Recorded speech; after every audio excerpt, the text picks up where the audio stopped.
தேசியத்தின் ஒற்றை நம்பிக்கை. தமிழன் என்னொரு இனம் உண்டு, தனியே அதற்கு ஒரு குணம் என்று திசைகள் தோறும் முழங்கி இருக்கக்கூடிய வஞ்சிக்கப்பட்ட தமிழர்களுக்கு வரமாய் வந்த அண்ணன் செந்தமிழன் சீமான் இப்பொழுது நீரே அழியாது உலகு என்று இதோ முழங்கி வருகிறார்.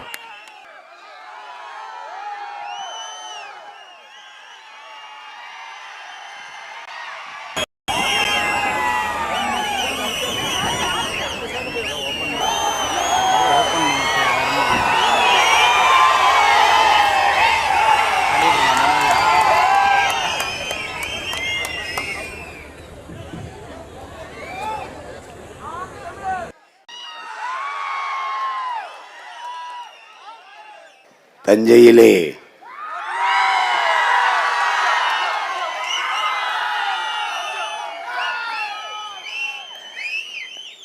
நாம் தமிழர் கட்சி நடத்துகின்ற இந்த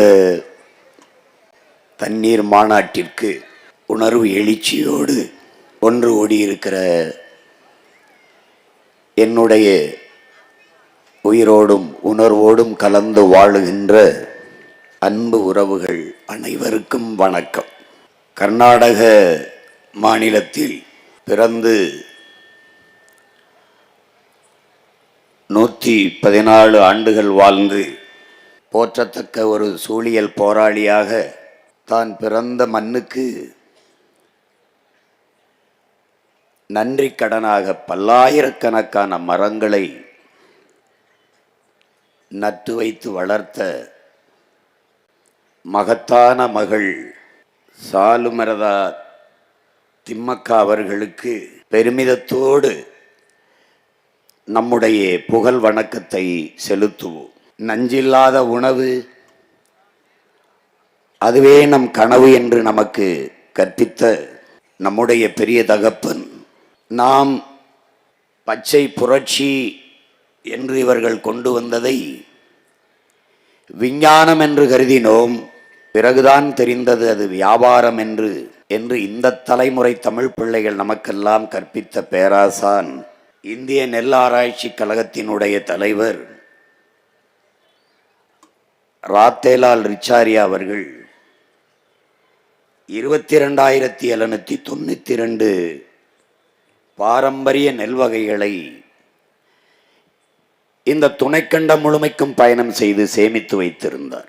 அந்த நெல் வகைகளை எல்லாம் ஒரே நாளில் சின்சாண்டோ நிறுவனத்திற்கு எடுத்து கொடுத்த ஆட்சியாளர்கள் அன்றைய காங்கிரஸ் கட்சியின் ஆட்சியாளர்கள்.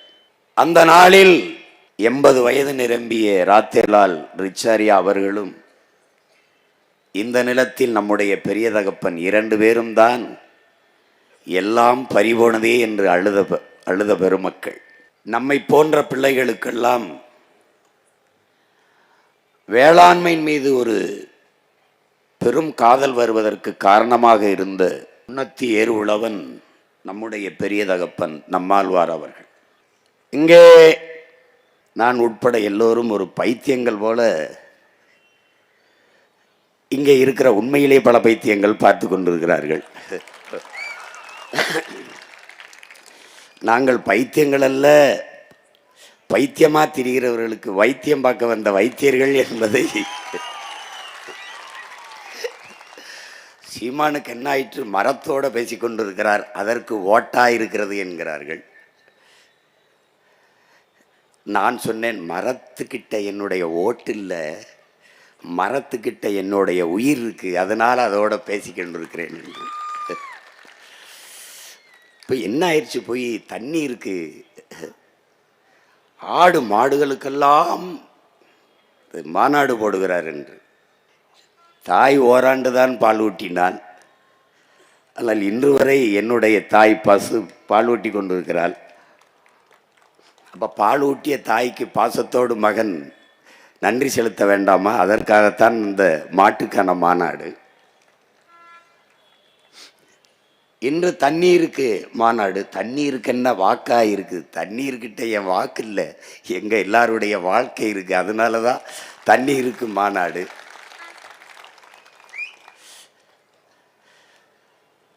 நாம் என்ன செய்கிறோம் என்பதை அவர்களுக்கு புரியவில்லை. நான் என் தம்பி தங்கைகள்கிட்ட சொன்னேன், நான் போட்டி அவருக்கு மாமே, அவருக்கு மாமே அப்படின்னு.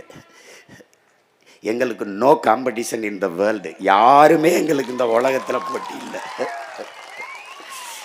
நாங்கள் எடுத்து வைக்கிற அரசியலுக்கு அருகில் வரவே இவர்களுக்கு இன்னும் 600 ஆண்டுகளுக்கு மேலாகும்.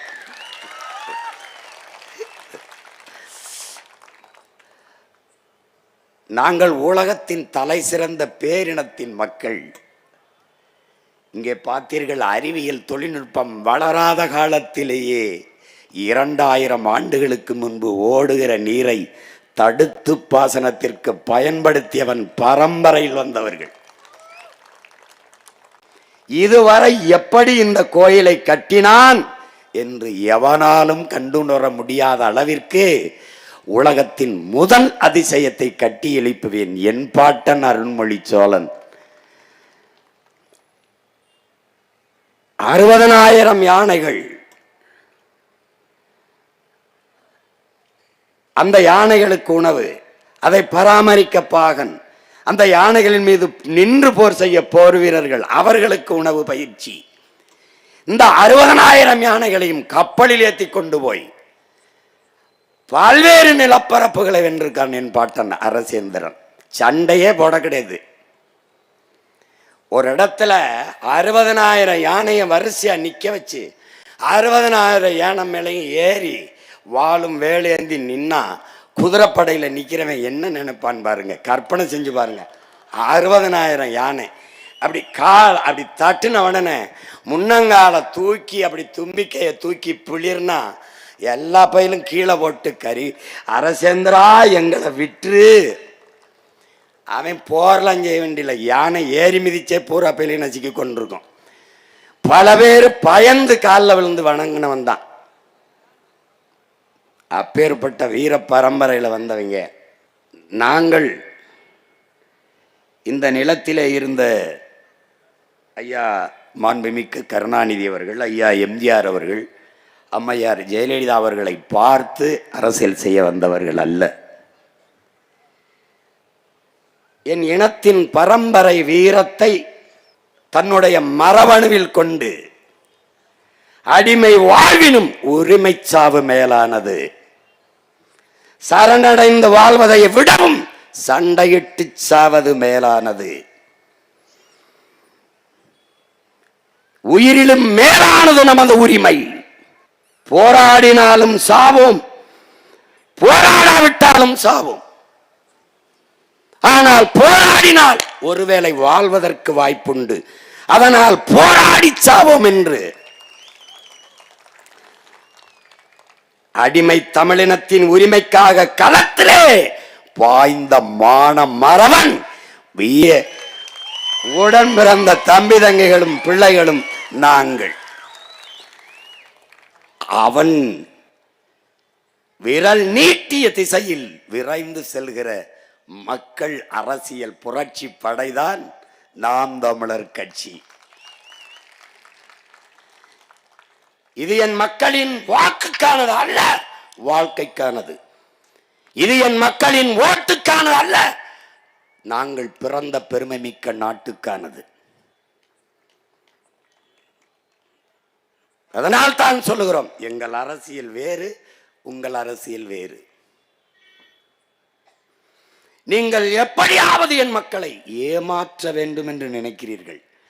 நாங்கள் எப்படியாவது இந்த இழிநிலையில், இந்த கேவலப்பட்ட கேடுகட்ட வாழ்க்கை நிலையிலிருந்து என் மக்களின் வாழ்க்கை தரத்தை மாற்ற வேண்டும் என்று நினைக்கிறோம். இது ரெண்டுக்கும் நிறைய வேறுபாடு இருக்கு.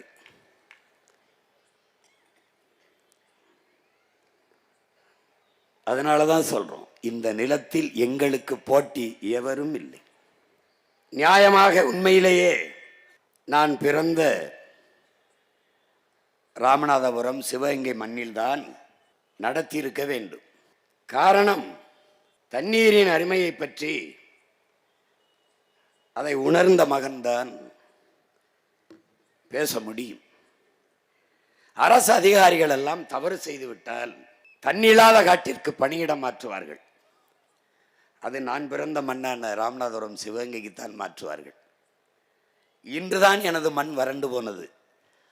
ஆனால் என்னுடைய வீர பெரும்பாட்டன் மருதுபாண்டியர்கள் ஆட்சியிலே உலகத்தின் சுவையான ஆரஞ்சு பழத்தை ஏற்றுமதி செய்திருக்கிறான் என்றால் எவ்வளவு வளமையான நாடாக என் நாடு இருந்திருக்கும் என்பதை அறிவார்ந்த தமிழ் சமூக சொந்தங்கள் அறிந்து கொள்ள முடியும். ஆனால் அதை விட்டுவிட்டு தஞ்சை நிலத்திலே வந்து இந்த தண்ணீர் மாநாட்டை சீமான் போடுவதற்கு காரணம், இந்த இனத்திலே அன்று ஒரு கரிகாலன் எங்கள் மன்னன், இன்று ஒரு கரிகாலன் எங்கள் அண்ணன், இருவரும் ஒரே குடி தமிழ் குடி, இருவருக்கும் ஒரே குடி ஒரே கொடி புலிக்கொடி. எங்களுடைய விடுதலை பாவலர் பாசத்திற்குரிய எங்கள் அண்ணன் அறிவுமதி அவர்கள் எழுதிய கவிதை வரிகள். அந்த பாட்டன்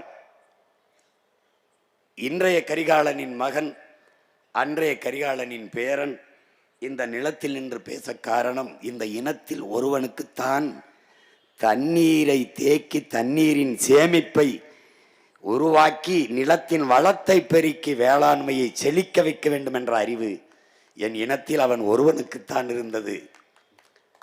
அறிவார்ந்த பெருமக்களே, அதனால் தான் என் அருமை பாட்டன் கரிகாலன் திருமாவளவன் என்றும் கரிகால் பெரு வளத்தான் என்றும் இன்று வரை தமிழின மக்களால் போற்றப்படுகிறான் என்றால் அதனால் தான் அவன் போற்றப்படுகிறான். அவன் ஒரு பேரணை கட்டி இருக்கலாம் காவிரியை தடுத்து, ஆனால் அவன் செய்யவில்லை. அணையை கட்டி நீரை தடுப்பது என்பது இயற்கைக்கு முரணானது. ஏனால் நதி என்பது பூமி தாயின் இரத்த நாளங்கள்.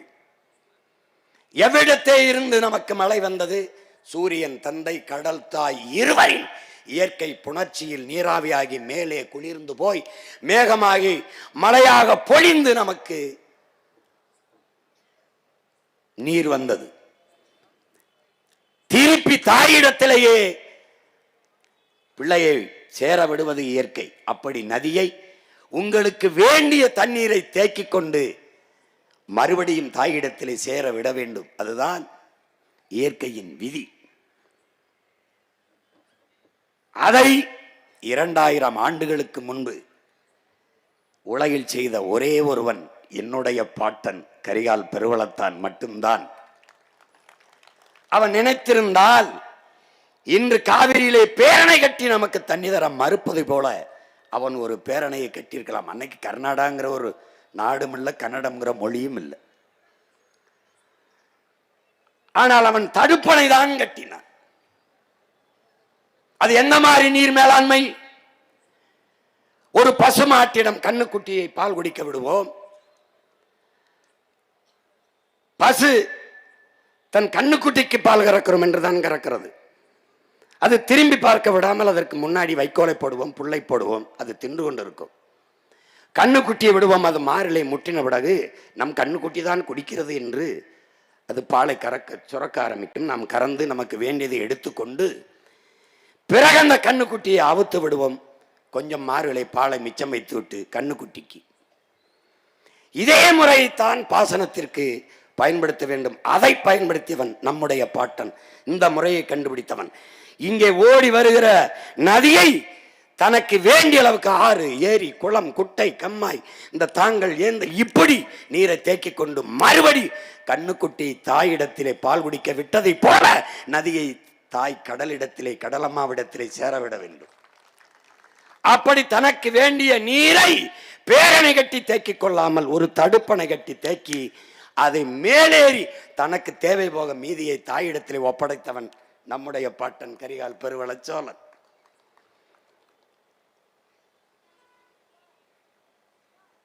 அதனால் தான் அவன் இன்று வரை போற்றப்படுகிறான். நம்முடைய ஆட்சியில் வரும்போது கூட பேரணை கட்ட மாட்டோம், தடுப்பணை தான் கட்டுவோம் என்பதை நாம் முடிவு செய்திருக்க காரணம் அதுதான். அந்த கரிகால் பெருவளத்தான் செய்த அதை நீங்கள் பாருங்கள். எத்தனை அணைகள் இருந்தும் நிலம் வறண்டு வறட்சி வறுமை நிலவுகிற போது ஒரே ஒரு தடுப்பணையில் சோழ நாடு சோறுடைத்து என்ற உலகத்தை சொல்ல வைத்த பெருமகன் நம்முடைய பாட்டன் தான். இங்கே பேரணை கட்டினால் அந்த இடத்திலே நதி நீர் தேங்கிவிடும். இப்ப உடலிலே இரத்த நாளங்கள் ஓடுகிற போது இந்த இடத்திலே ஒரு தடுப்பு ஏற்பட்டால் அதை ஆங்கிலத்தில் ஸ்ட்ரோக் வந்தது என்கிறோம். கை கால் செயலிழந்து விழுகிறது. அப்படி ஓடுகிற பூமியின் இரத்த நாளங்களாக நதியை குறுக்கே மறைத்து தடுத்து விட்டால் அந்த இடத்திலே நீர் தேங்கிவிடும். அந்த இடத்தில் மட்டும் நிலத்தடி நீர் உயரும். அங்கு வாழ்கிற உயிரினங்கள் மட்டும் பயன்பெறும். ஆனால் மொத்தமாக நதி வறண்டு போகும். அதை நம்பி வாழ்ந்திருந்த உயிரினங்கள் செத்து போகும். பண்ணை, தென்னை, பூச்சி, வண்டு, யானை, புலி, கரடி, சிங்கம், வேளாண் குடிமக்கள் எல்லாம் பாதிக்கப்பட்டு விடுவார்கள். ஆனால் அந்த தவறை நம்முடைய பாட்டன் செய்யவில்லை. அவன் அணையை கட்டியிருக்கிற முறையை பாருங்கள், எப்படி கட்டி பிரிச்சிருக்கான் பாருங்க. அப்படிப்பட்ட தொழில்நுட்பத்தை நம்முடைய மூதாதையவர்கள் கடைபிடித்து கல்லணையை கட்டி 2000 ஆண்டுகளுக்கு முன்பு கட்டி நமக்கு அருங்கொடையாக தந்து சென்றிருக்கிறான். அவனுடைய நிலத்தில் நின்று இந்த பேரன் பேச காரணம், தண்ணீரின் அருமை குறித்து,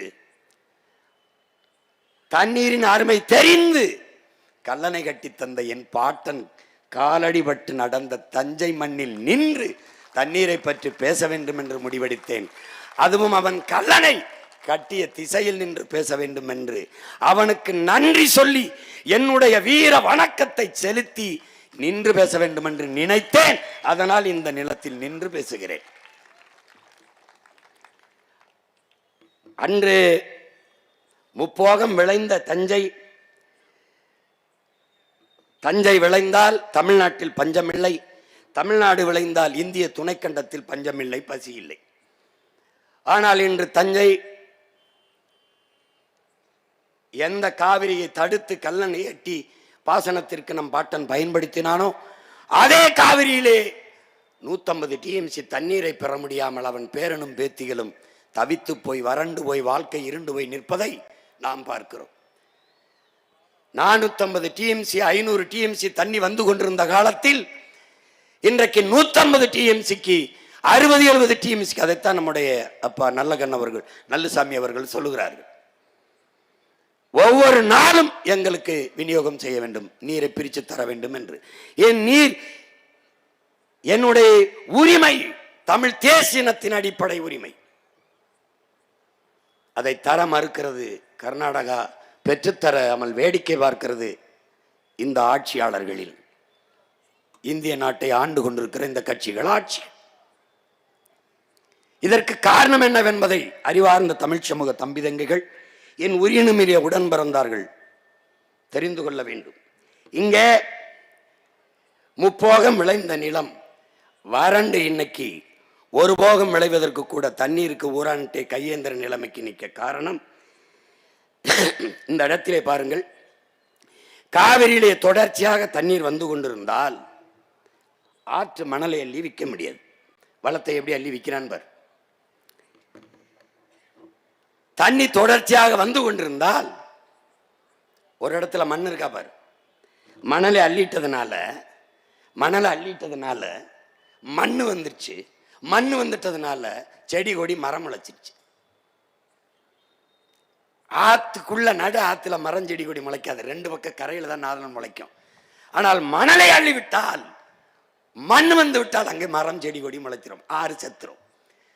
தம்பி ஹுமாயூன் சொன்னார் பாருங்க, 3 அடிதான் அல்ல வேண்டும், ஆனால் 30 அடிக்கு இரும்பு கை கொண்டான் போக்கலேன் எந்திரம் கொண்டு அல்ல அனுமதித்தவனவன் இந்த ஆட்சியாளர். ஏரி குளத்தை வெட்ட சொல்லுகிறோம், வெட்டினான் ஆற்றுக்குள்ளே. ஆற்று நீரை தேக்க அங்கே ஏரி குளத்தை வெட்டணும், அவன் ஆற்றுக்குள்ளே வெட்டிட்டான் பார். எதற்கு இந்த குழி? சீமான் என்னை தூக்கி இதிலே போட்டு புதை என்று அவன் சொல்லுகிறான்.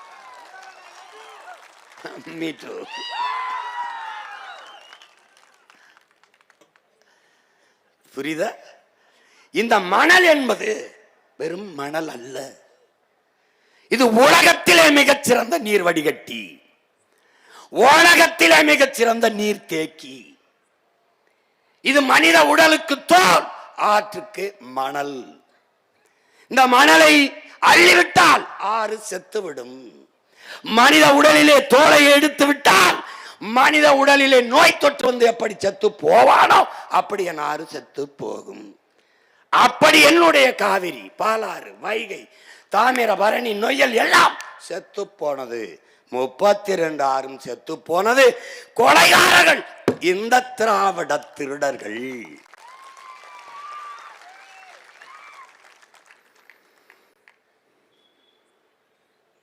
புரியுதுன்னு நினைக்கிறேன்.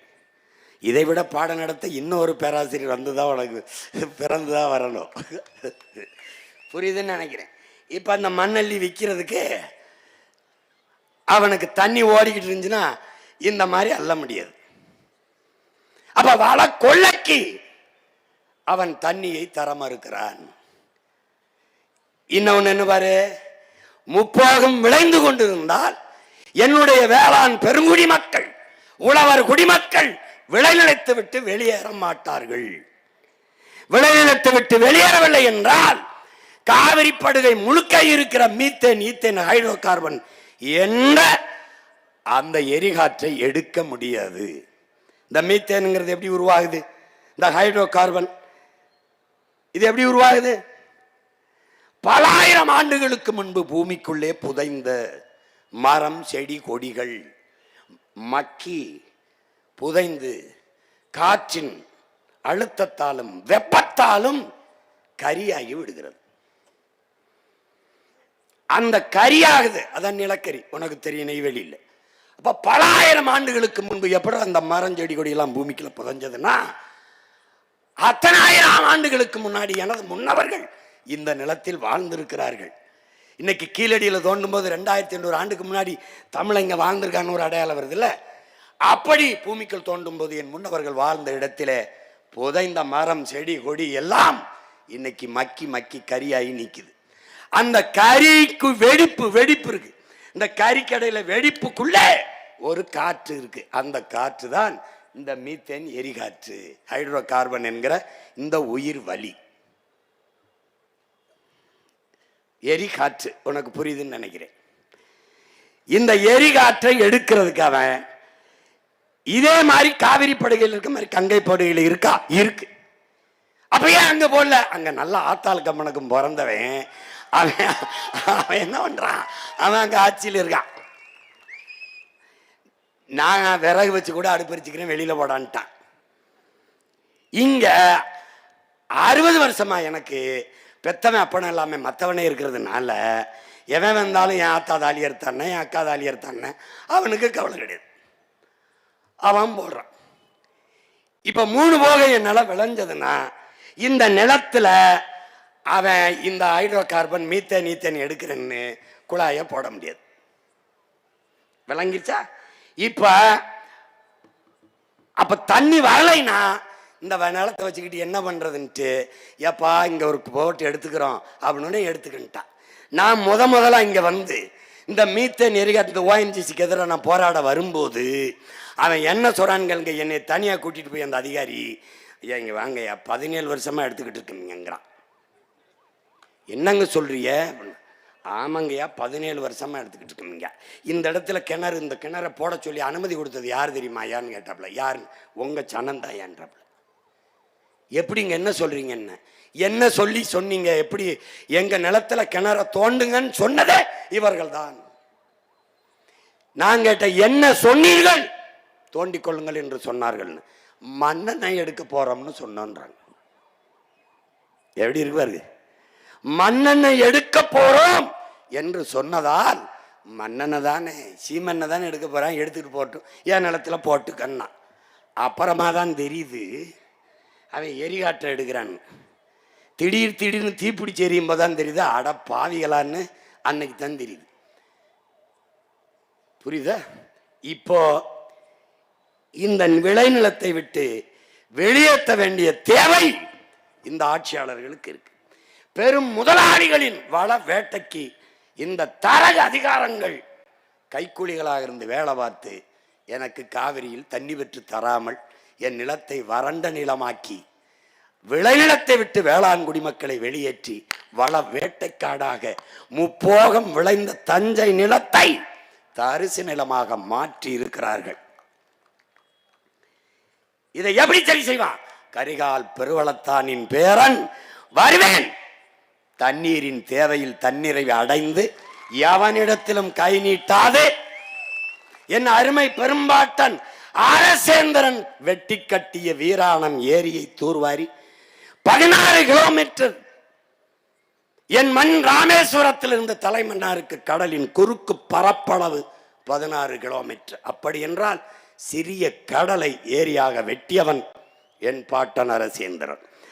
அந்த ஏரியை தூர்வாரி நீரை தேக்கி பெரும் குழாயின் மூலமாக இதே காவிரி படுகையில் கரிகாலன் பேரன் கொண்டாந்து ஊத்துவேன். மறுபடி என் நிலத்தை வளமான நிலமாக மாற்றுவேன்.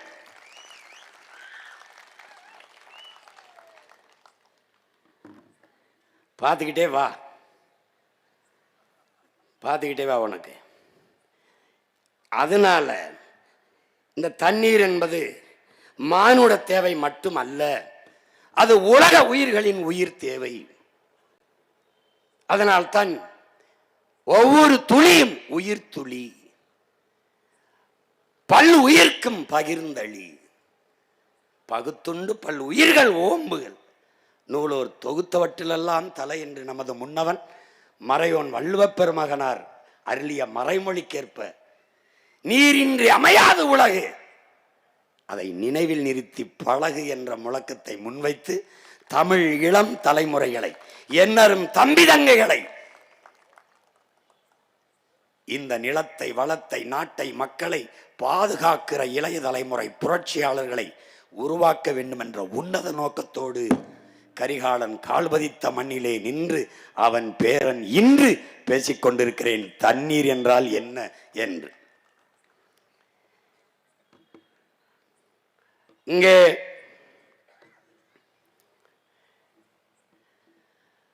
தண்ணீரை பற்றி அறிஞர் பெருமக்கள் பல்வேறு பேர் கூறியிருந்தாலும் எல்லாவற்றுக்கும் முன்னவன் எங்கள் மறையோன் வள்ளுவப் பெருமகனார் நீரின்றி அமையாது உலகனின் யார் யாருக்கும் வானின்றி அமையாது ஒழுக்கு. நீர் இல்லாம உலகத்துல ஒண்ணும் கிடையாது, ஒரு உயிரும் இல்லை. அது இல்லை என்றால் மனிதனில் ஒழுங்கு கூட ஒழுக்கம் கூட ஒழுங்கற்று போகும்னு பாடுறாப்ல. வானின்று உலகம் வழங்கி வருவதால் தான் அமிழ்தம் என்றுரைப்பாற்றுன்னு சொல்றான். வானத்திலிருந்து மழை பொழிவினால்தான் இந்த உயிர்கள் எல்லாம் இருக்கு. அதனால்தான் அதை அமிழ்தம் என்று மழையை சொல்றோம்ங்கிறான். விசிம்பின் துளி வீழின் அல்லால் பசும்புல் மற்றாங்கே பசும்புல் தலைகால் என்பது அரிதென்றான். மேகத்திலிருந்து வானிலிருந்து ஒரு துளி மழை துளி பூமியில் விழாத வென்றால் ஒரு புல் பசும் புல் கூட தலை தூக்காது முளைக்காதுன்றான். தானம் தமம் இரண்டும் தங்கா வேணுலகம் வானம் வழங்காதே நின். வானம் மழையை பொழியலைன்னா பிறருக்காக தானம் செய்வனும் தனக்காக தவம் செய்வனும் செய்ய முடியாது, இருக்க முடியாதுங்கிறான். ஏன்னா இந்த வான் சிறப்பு இந்த மழையை பற்றி உலகத்தில் எவனுமே பாடலை நம் பாட்டன் அளவிற்கு. ஒரு தடவை சொன்னா போதும், நீரின்றி அமையாத உலகனின் யார் யாருக்கும் வானின்றி அமையாத ஒழுக்கு போதும். ஆனா இந்த பய மக்களுக்கு திரும்ப திரும்ப சொல்ல முடியாது. ஒன்னையும் 10 தடவை பாடியிருக்காப்ல. ஆனாலும் இவனுக்கு அது மண்டையில ஏறல. அப்ப 10ம் பத்தல. ஒருவேளை 10 லட்சமா கொடுத்தா வேணா 10மோ என்னவோ, அது பத்தல. துப்பாருக்கு துப்பாய துப்பாக்கு, துப்பாருக்கு துப்பாய தூவுமலை நம்முடைய அப்பா நல்லுசாமி கூட சொன்னாங்க. அதாவது சாப்பிடுவதற்கு உண்பதற்கு உணவையும் குடிப்பதற்கு நீரையும் தருவது மழைதான். எப்படி பாருங்க, மணி நீரும் மண்ணும் மலையும் அணிநிலர் காடும் உடையது அரண். இதை விட இவன் பாடுவான். ஆனால் நீங்க ஆழ்ந்து பார்க்கணும். இன்னைக்கு மணி நீர் இருக்கா, மண் இருக்கா, மலை இருக்கா? அணிநிழல் காடு இருக்கா? இல்ல. காலி பண்ணவன் யாரு? இந்த காவாலி பைய திராவிடே. உனக்கு புரியுதா? தூய நீர், பறந்து விரிந்த நிலப்பரப்பு, பேர் அரணாக நின்று மேகத்தை தடுத்து பூமிக்கு மலையாக மாற்றி கொடுக்கிற மலை, குளிர்ந்து அடர்ந்த காடுகள், அணி நிழற்காடு. இது நான்கையும் உடைய நிலம் எதுவோ அதான்டா பேரரண்கிற பாடுற. 2000 ஆண்டு தோராய கணக்கு. யாரும் வள்ளுவனுக்கு பிரசவம் பார்த்தவங்க இல்லை. வள்ளுவன் ஆத்தாவுக்கு பிரசவம் பார்த்த யாரும் இல்லை. சும்மா சொல்றான் 2000 ஆண்டு 1330 அப்படின்னு சும்மா சொல்றான். குரல் 5000 கூட எழுதியிருக்கலாம். 5000 ஆண்டுக்கு முன்னாடி கூட நம்ம பாட்டன் பிறந்திருக்கலாம், இருக்கலாம், நடந்திருக்கலாம், போயிருக்கலாம், வந்திருக்கலாம். கலாம் தான் இது. ஆனால் உறுதியான கருத்து ஒன்றும் கிடையாது. இந்த 4ம் தான் அரண் என்று பாடி நீரின்றி அமையாத உலகு என்று நமது வள்ளுவ பெருமகனார் நம்ம கற்பிச்சிருக்கிறார். இந்த தண்ணீர் என்பது ஒரு கூட்டு வேதிப்பொருள். உங்களுக்கு தெரியும், ஹைட்ரஜன் ஆக்சிஜன் இரண்டும் கலந்த ஒரு வேதிப்பொருள். இதுல என்ன இயற்கையின் விதியிலே என் உடன் பிறந்தார்களே, H2O, அதுல இந்த ஹைட்ரஜன் 2 விழுக்காடு இல்லாது, ஆக்சிஜன் 1 விழுக்காடு இல்லாது, ஆக்சிஜன் 2 விழுக்காடு, ஹைட்ரஜன் 1 விழுக்காடு என்று கலந்தால் தண்ணீர் வராது. அப்ப இயற்கையின் விதி சரியாக ஹைட்ரஜன் 2 விழுக்காடும் ஆக்சிஜன் 1 விழுக்காடுமாக கலந்து இந்த நீரை உருவாக்கியிருக்கு. அதான் H2O. அது இயற்கையின் அரிய கொடையாக இந்த வேதிப்பொருள் இருக்கு. இதுல என்னன்னா, உலக உயிர்களின் வேர் என்று இந்த நவீன சூழியல் உலகம் அதை சொல்லுது. இப்ப நீர் இல்லாம உலகில் ஒன்றுமே கிடையாது. நீர் இல்லாம உலகில் ஒன்றுமே கிடையாது. மனித உடலில் 70 விழுக்காடு நீர். இந்த நீர் தான் இந்த உலகத்தை உயிருள்ள உலகமாக மாற்றுகிறது. நிலம், தீ, நீர்வழி, விசும்பு இவை 5ம் கலந்த மயக்கம்தான்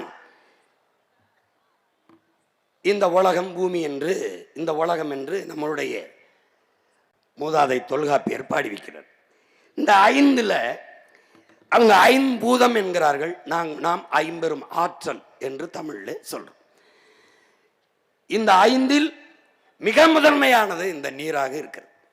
இந்த நீரில் தான் இந்த ஒரு செல் உயிரினமான அமீபா தோன்றுது. அந்த முதலாக இந்த உலகில் தோன்றிய உயிரினம் நீரில் இருந்துதான். எனவேதான் நீரின்றி அமையாத உலகு என்று நமது மூதாதை இந்த கருத்தை வலியுறுத்துகிறார். நீங்க நல்லா கவனிச்சுக்கணும். இப்ப இந்த மனிதன் மட்டும் அல்ல, உலகில் எந்த உயிரும் இந்த 50 ஆற்றல், நீர், நிலம், நீர், காற்று, உங்களுக்கு தெரியும், இந்த தீ, ஆகாயம், இது இல்லாம எந்த உயிரும் இல்லை. இப்ப நம்முடைய இதில், நம்முடைய பழக்கத்தில் எரிக்கிறது, எரியூட்டுவது நம்முடைய பழக்கம் இல்லை. நமக்கு உயிர் போகிற போது நீர் முதல்ல வெளியேறிடுது.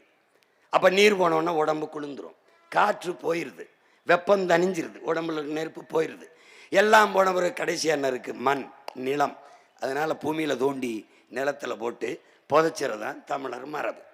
இப்ப இந்த 50 ஆற்றல் இல்லாத மனித உயிர்கள் அல்ல, உலகில் எவ்வுயிரும் இல்லை என்பதை அறிவார்ந்த தமிழ் சமூக தம்பி தங்கைகள் அறிந்து கொள்ள வேண்டும். அதில் தான் தண்ணீர் இல்லாமல் உலகில் எந்த உயிரும் இல்லை. தண்ணீருக்கென்று தனித்த உயிர் இல்லை. ஆனால் தண்ணீருக்குள்ளே பல லட்சக்கணக்கான உயிர்கள் இருக்கிறது என்பதை புரிந்து கொள்ளணும். அந்த தண்ணீர் இல்லாமல் உலகில் எந்த உயிரும் இல்லை. உலக உயிர்களை தண்ணீரிலிருந்து நீங்கள் பிரிக்க முடியாது. எப்படி? இந்த இந்த இந்த இருக்குல்ல, இந்த இயக்கி தண்ணீர் இல்லாமல் கண்டுபிடிக்கல, இந்த ஒளிபெருக்கி தண்ணீர் இல்லாமல் இல்லை, இந்த கட்டடம் தண்ணீர் இல்லாமல் கட்ட முடியாது, கல்லணை கட்டியிருக்கான் பாட்டேன் தண்ணீர் இல்லாமல் கட்ட முடியாது. எது ஒன்றும் தண்ணீர் இல்லாமல் இல்லை. கடைசியா இந்த சாராயம் குடிக்கிறான்ல, சாராயம் கூட தண்ணீர் இல்லாமல் இல்லை. எல்லாமே தண்ணி தான், எல்லாமே. அதனாலதான் தண்ணீர் இல்லாமல் ஒன்றும் இல்லை. அதை என் அன்பு சொந்தங்கள், என் அருமை உடன் பிறந்தார்கள் கற்றுக்கொள்ளணும்.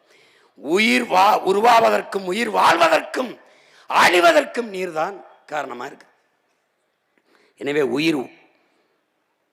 உலக உயிர்களின் ஆதாரமாக, அடிப்படை வாழ்வாதாரமாக நீர் இருக்கிறது. உடலிலே இருக்கிற வெப்பநிலையை சமப்படுத்துவதற்கும் ஊட்டச்சத்துக்களை கடத்துவதற்குமான உயிர் காரணியாக இந்த நீர் இருக்கிறது என்பதை அறிவார்ந்த தமிழ் சமூக தம்பி தங்கைகள் புரிந்து கொள்ள வேண்டும்.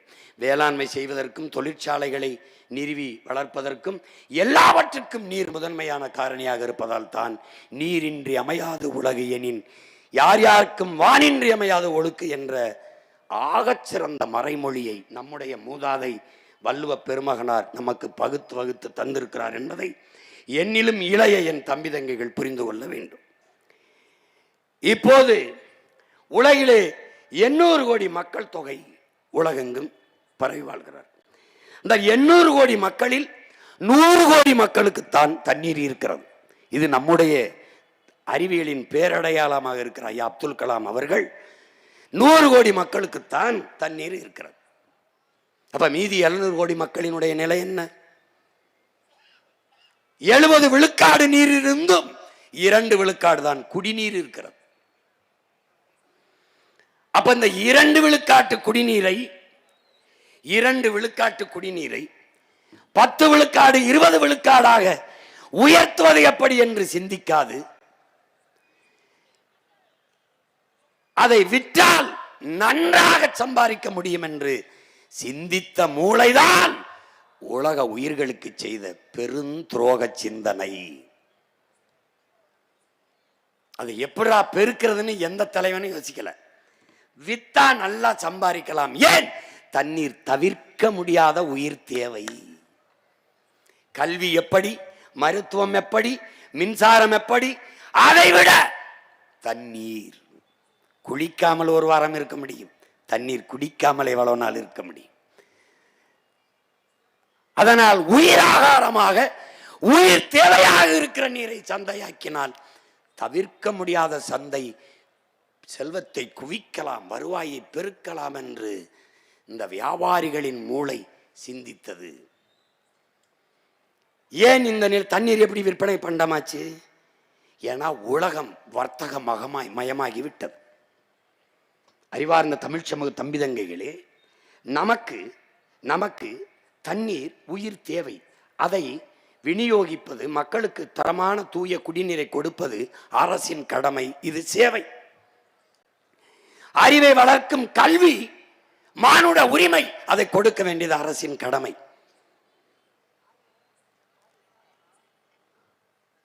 அது ஒரு சேவை. மருத்துவம் ஒரு மகத்தான சேவை, அது என் மக்களுக்கு தேவை, அதை கொடுக்க வேண்டியது அரசின் கடமை. அது நம்ம பார்வையில், நம்மளை பொறுத்தவரை அது ஒரு சேவை. சாலை போடுதல், பராமரித்தல், மின் உற்பத்தி, விநியோகம், இதெல்லாம் ஒரு சேவை நமக்கு. ஆனால் இந்த உலக வர்த்தக அமைப்பு, வேர்ல்டு ட்ரேட் ஆர்கனைசேஷன், WTO என்கிற இந்த வர்த்தக அமைப்பு என்றால், நம்ம ஊர்ல வணிக பெருமக்கள் வியாபாரிகள் சங்கம் வைத்திருப்பது போல உலக பெரும் வியாபாரிகளின் சங்கம், பேரமைப்பு, வேர்ல்டு ட்ரேட் ஆர்கனைசேஷன், உலக வர்த்தக அமைப்பு. அவர்களின் கொள்கை முடிவு நீர் விநியோகமோ, கல்வியோ, மருத்துவமோ, சாலை ஓடுதல் பராமரித்தலோ, மின் உற்பத்தி விநியோகமோ, போக்குவரத்து நடத்தலோ அரசின் வேலை அல்ல. ஏனென்றால் அது சேவை அல்ல, தொழில். அவனுக்கு தொழில் செய்வது அரசின் வேலை அல்ல. அப்ப என்ன செய்யணும்? அதை தனியார் முதலாளிகளுக்கு கொடுத்து விட்டு, நீங்கள் கையெழுத்தை போட்டுவிட்டு கமிஷனை வாங்கி கொண்டு பேசாமல் இருக்க வேண்டும். புரியுதா? அதனால் தான் நாம் சொல்லுகிறோம், இவர்கள் பிரதமர்கள் அல்ல, இவர்கள் முதலமைச்சர் அல்ல, புரோக்கர் பாய்ஸ் என்று சொல்வதற்கு காரணம் இதுதான். இங்க பாரு, உனக்கு தெரியும் பாரு. இப்ப நீர் மிகப்பெரிய சந்தையாயிருச்சு. சந்தையானதுனால என்ன ஆயிருது? இந்த படத்தில் நீங்கள் பார்க்கிறவர் கன்னியா நாட்டை சேர்ந்த சூழியலின் தாய், வங்காரிம்மா தாய். இவன் என்ன சொல்றான் நமக்கு? வரலாறு நடிகிலும் போர் என்பது வள வேட்டைக்காகத்தான் நடந்திருக்கிறதுங்கிறான். இன்று நேரத்தில் பன்னெடுங்காலமாக வள வேட்டைக்காகவே நாடு பிடிக்கவும் எல்லை விரிவாக்கவும் இவர்கள் போர் செய்தார்கள். அவர் சொல்லியிருக்க விளங்குதுன்னு நினைக்கிறேன். அந்த அடிப்படையில் அடுத்து பிரிட்டிஷ் உளவாளியினுடைய வாக்குமூலம் என்கிற அந்த ஆலிவர் கெம்பர் அவன் என்ன சொல்றான் பாருங்க. அம்மா வங்காரி மாத்தாய் ஆலிவர் கெம்பர் பிரிட்டிஷ் உளவாளியின் ஒப்புதல் வாக்குமூலம் பாருங்க. 3ஆம் உலக நாடுகளை சிதைக்க உளவாளிகள் நடத்திய சதி குறித்த ஆவணம் ஆலிவர் கெம்பர். இவன் என்ன சொல்றான்னு தெரியுமா? இது சின்ன புத்தகம் தான், நீங்க படிச்சீங்கன்னா தெரியும். எதுக்கு இந்த புத்தகத்தை போடுறேன்னா தேடி படிப்பீங்கன்னு தான். இவன் என்ன சொல்றான்? நாங்கள் வந்ததெல்லாம் நாடு பிடிக்க அல்ல, வள வேட்டைக்காகத்தான் வந்தோம்ங்கிறான். எந்த நாட்டுக்குள்ள போனாலும் அந்த நாட்டுக்குள்ள இருந்து வளத்தை வேட்டையாடத்தான் நாங்கள் வந்தோம். அப்ப வள வேட்டைக்காகத்தான் உலகெங்கிலும் போர் நடக்கிறது. அப்படி பார்த்தால் இனி வருங்காலங்களில் 3ஆம் உலக போர், நல்லா கவனிங்க, இது நம்முடைய கவி பேரரசு வைரமுத்து அவர்கள் 3ஆம் உலக போர் என்ற புத்தகத்தில் இருக்கார். இது எதுக்கு போடுறேன்னா நீங்க வாங்கி படிக்கணும். இதற்கு முன்னாடி வளம் என்பது பெட்ரோல், டீசல், தங்கம், வைரம் இப்படி இருந்ததெல்லாம் வளமாக கருதப்பட்டது. அப்படித்தான் ஈரான் ஈராக்கு மேலே, சிரியா மேலே, லிபியா மேலே எல்லா நாடுகள் மேலையும் வள வேட்டைக்கு எண்ணெய் வளத்துக்காக போர் தொடுக்கப்பட்டது. ஆனால் இதில் எந்த வளமும் இல்லாமல் வாழ்ந்து விட முடியும், நீர் இல்லாமல் வாழ முடியாது. ஆக இந்த வளங்களில் எல்லாம் மேலான வளம் நீர். அதனால் தான் 3ஆம் உலக போர் ஒன்று வந்தால் அது தண்ணீருக்காகத்தான் இருக்கும். அதிலே நீ முழுக்க படிக்க வேண்டியதில்லை. 300 இளைவர் எழுதியிருக்கிறார். ஆதியில் காடுகளில் நாம் வேட்டையாடி உண்ட போது விலங்குகளை வேட்டையாடி உண்டோம். ஒருவேளை விலங்குகள் கிடைக்கவில்லை என்றால் மனிதனையே உண்டோம். இறந்த பிணத்தை வைத்துவிட்டு ஓட்டப்பந்தயம் வைத்து பந்தயத்தில் முதலில் வந்தவனே பிணத்தில் பெரும்பங்கு தின்றான் என்று எழுதியிருக்கல. அன்றைக்கு ஆதியில் காடுகளில் வாழ்கிற போது நரமாமிசம் மனிதனை தின்றோம். ஆனால் அந்த நிலை இன்றும் வராது என்று சொல்வதற்கு இல்லை. ஏன்? போக்கு அப்படி இருக்கிறது. நீரெல்லாம் இல்லை என்றால் நிலம் வறண்டு விடும், வேளாண்மை உணவுப் பொருள் உற்பத்தி நின்றுவிடும், பசி எல்லாவற்றையும் கொன்றுவிடும், வென்றுவிடும், கடைசியாக மனிதனே தின்றுவிடும் நிலை உருவாகும். அதுதான் இந்த புத்தகத்தை முழுக்க படிக்க வேண்டியதில்லை, முன்னுரையிலேயே குறிப்பிட்டிருப்பார், படி. அதே போல ஆலிவர் கெம்பர் முதல்ல சொல்லிட்டான், நாங்க இதுக்கு தான் வந்தோம். இதை அமெரிக்க பொருளாதார அடியாளின் வாக்குமூலம் எழுதிய ஜான் பெர்கினும் சொல்லுகிறான். வள வேட்டைதான் எங்களுடைய குறி. அதனால் கண் முன்னே உங்கள் வளங்கள் களவு போவதை பார்த்து கொண்டிருக்க நீங்கள் சபிக்கப்பட்டு விட்டீர்கள் என்று எழுதுகிறார். உன் மலை போகும், உன் மணல் போகும், உன் நிலத்தின் வளம் மீத்தேன் ஈத்தேன் என்று உன் தாயின் ஈர குலை இதயம் அறுக்கப்படும். நிலக்கரி அது இது என்று சிறுநீரகமும் நுரையீரலும் அறுக்கப்படும். உன்னால் தெரியும், ஆனால் தடுக்க முடியாது. காரணம், நீ சபிக்கப்பட்டு விட்டாய் என்கிறார். அப்ப 3ஆம் உலக போர் தண்ணீருக்கானது. பொறுமையா பார்த்துக்கிட்டே வா பாரு, தண்ணீருக்கு தான் போர். இந்த பெட்ரோல், டீசல், தங்கம் இது எதுவில்லாமலும் வாழ்ந்து விட முடியும், வாழ்ந்து விட முடியும். முன்னால்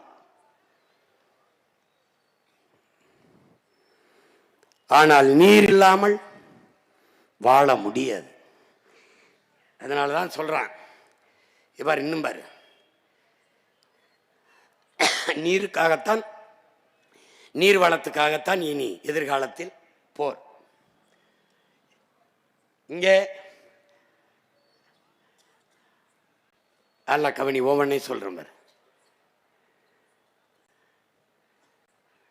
பார்த்துக்கிட்டே வா. இப்ப நீர் பொருளாதாரம், இதை நல்லா கவனிச்சுக்க. இந்த நீர் பொருளாதாரம் அதில் என்ன சொல்றான்னு பார்த்தீங்கன்னா,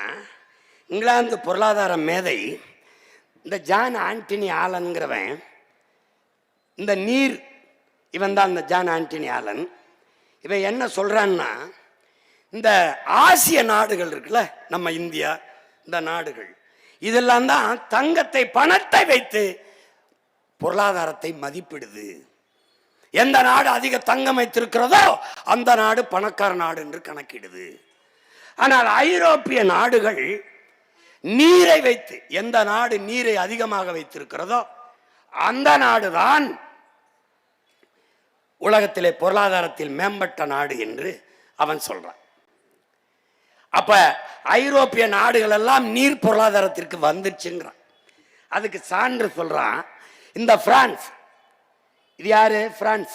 இந்த பிரான்ஸ் நாடு உலகத்திலே அதிகமாக ஆரஞ்சு பழத்தை ஏற்றுமதி செய்கிற நாடு இந்த பிரான்ஸ் தான். இந்த பாரு, இந்த படத்தை பாரு.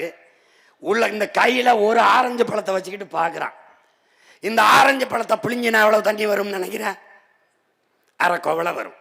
ஆனால் இது விளைஞ்சு கைக்கு வர 50 லிட்டர் தண்ணீரை குடிக்குது. அப்ப யோசிக்கிறான். என்ன யோசிக்கிறான்? ஆரஞ்சு பழம் விளைய வைக்கிறத நிப்பாட்டு. ஏன்? நிலத்தின் வளம் முழுக்க போகிறது, கண்ணுக்கு தெரியாமல் களவு போகிறது. இதைத்தான் மறை நீர், வெர்ச்சுவல் வாட்டர் என்று சொல்கிறார்கள். அதை நம்முடைய ஐயா நக்கீரன் அவர்கள் மறைநீர் என்றும் நீரெழுத்தென்றும் எழுதியிருக்கிறார். அந்த புத்தகங்களை என்னுடைய தம்பி தங்கைகள் வாங்கி படிக்கணும். பாருங்க, இந்த ஆரஞ்சு பழத்தை அவன் நிறுத்துறான்ட்டான். சீனா என்ன செய்து, பன்னிக்கறியை விரும்பி சாப்பிடுது. அந்த நாட்டில் விருப்ப உணவு அந்த மக்களுக்கு. இந்த ஒரு கிலோ பன்றிக்கறி இறைச்சி சாப்பாட்டு மேசைக்கு வர பாரு, பயந்துருவே பாரு.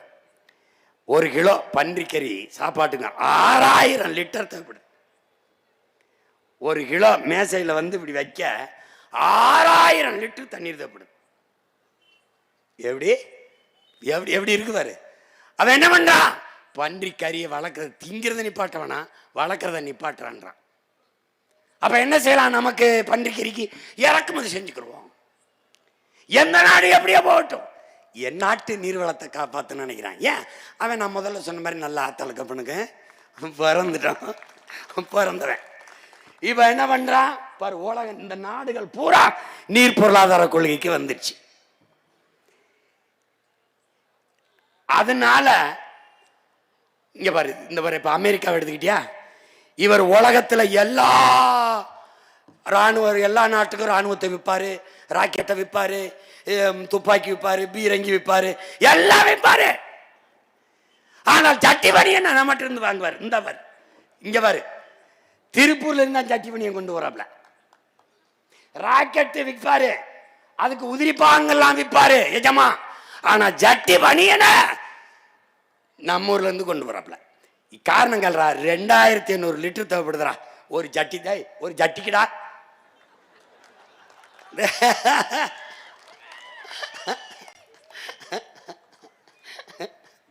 பாத்துக்க சாமி, பாத்துக்க. இந்த முட்டை இருக்கிறடா, இந்த வர முட்டை ஒரு நாள்ல 3 கோடி முட்டைகளை உற்பத்தி செய்யறோம்டா.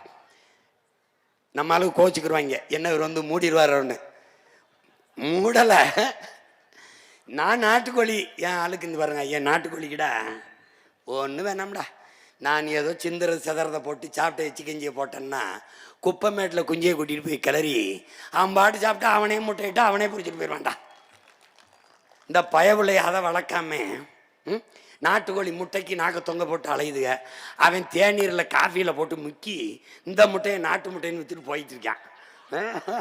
இப்படி ஒரு பாவங்கட்ட பிள்ளைகளை வச்சு பாரு டே, பாரு பாரு, 70 லட்சம் முட்டைகளை தினசரி வளைகுடா நாடுகள், ஆப்பிரிக்கா மற்றும் நாடுகளுக்கு நம்ம ஏற்றுமதி செய்யறோம். ஒரு முட்டை 196 லிட்டர். அடே பாரா, 196 லிட்டர் குடிக்குதுடா. டே ஒரே ஒரு முட்டை இப்படி எடுத்து பார்த்தீங்கன்னு வச்சுக்க, டே இவ்வளவு தாண்டா இருக்கு. அது 196 லிட்டர் குடிக்குதுடா.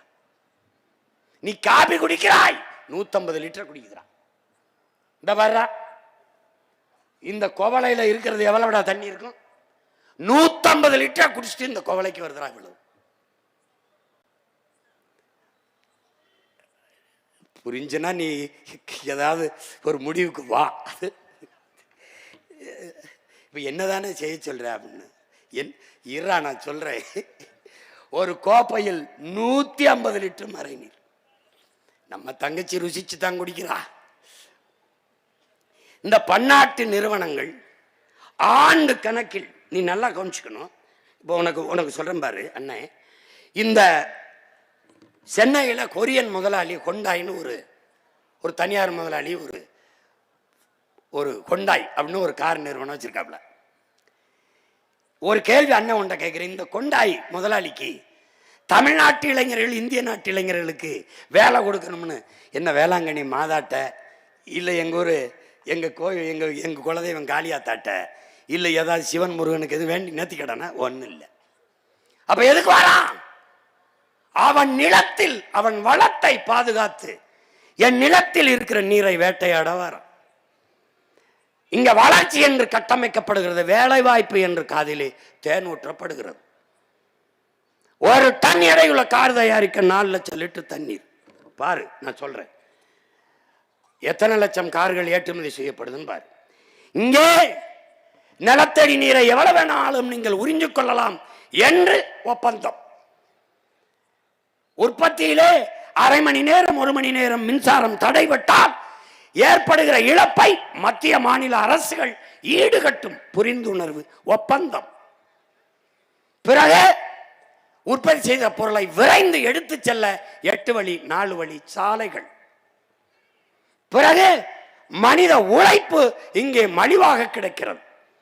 இதே நிறுவனம் கொரியாவிலே இருந்தால் அங்கு என் பிள்ளைகள் போனார் 2 லட்சம் ரூபாய் சம்பளம் கொடுக்கணும். இங்கே இருந்தால் 50,000 கொடுத்தால் போதும். அப்ப மனித உழைப்பு மலிவாக கிடைக்கிறது. உழைப்பை சுரண்டி சுரண்டி உற்பத்தியை பெருக்கி லாபத்தை பல ஆயிரம் கோடிகளில் கொண்டு போக முடிகிறது. ஆனால் இவர்கள் சொல்லுகிற அடிப்படை கட்டமைப்பு இன்ஃப்ராஸ்ட்ரக்சர் என்பது சாலை போடுதல், விண்ணூர்தி நிலையம் கட்டுதல், துறைமுகங்கள் கட்டுதெல்லாம் உனக்கும் எனக்கும் அல்ல, உள்நாட்டு வெளிநாட்டு பெரும் முதலாளிகளின் வள வேட்டைக்கு என்பதை அறிவார்ந்த என் தம்பி தங்கைகள் புரிந்து கொள்ள வேண்டும். இதை நல்லா ஆழ்ந்து பாரு. எத்தனை லட்சம் காரு பார்த்துக்கிட்டே வா. இங்க மனித உழைப்பு மலிவா இருக்கு. ஏன்னா படிச்சுட்டு பல ஆயிரம் பேர் வேலை இல்லாம இருக்கு. இப்போ இதெல்லாம் என்ன? அதுக்குள்ள இருக்கிறதெல்லாம் யாரு? கார் தான், மகிழுந்து. இவர் எந்த வேகமா போய் துறைமுகத்துக்கு போறதுக்காக தான் இந்த சாலை. நீ உனக்கு எனக்கும் போடப்பட்டு நினைச்சின்னு வச்சுக்க, நான் ஒன்றும் பண்ண முடியாது உன்னைய.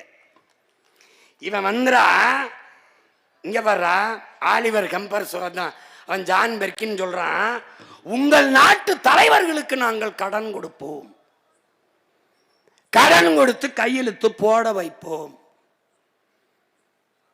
பிறகு அவர்கள் எங்களுக்காக வேலை செய்பவர்களாக மாறுவார்கள். உங்கள் நாட்டிலே சாலை போடுதல், துறைமுகம் கட்டுதல், பேருந்து நிலையம் கட்டுதல், வானூர்தி நிலையம் கட்டுதல், இது போன்ற வேலைகளை செய்து தங்கள் இருப்பை தக்க வைத்துக் கொள்வார்கள். இப்போ எதுக்கு 5000 ஏக்கர்ல ஏர்போர்ட்டு? திருச்சியில இருக்கும்போது எதுக்கு 2000 ஏக்கர்ல ஏர்போர்ட்டு? தூத்துக்குடியில இருக்கிறதுல அதை எதுக்கு பெருசா ஏர்போர்ட்டு? சரி, பிளைட்டு ஓட்டுறவன் யாரு? உங்க ஒப்பனா எங்கப்பனா எவன்? இண்டிகோங்கிறவன் உங்க ஒப்பேன், அவன் எவன் தெரியாது. ஒரே ஒரு முதலாளி நாடங்களும் ஓட்டி சம்பாதிக்க 5000 ஏக்கர்ல ஏர்போர்ட்.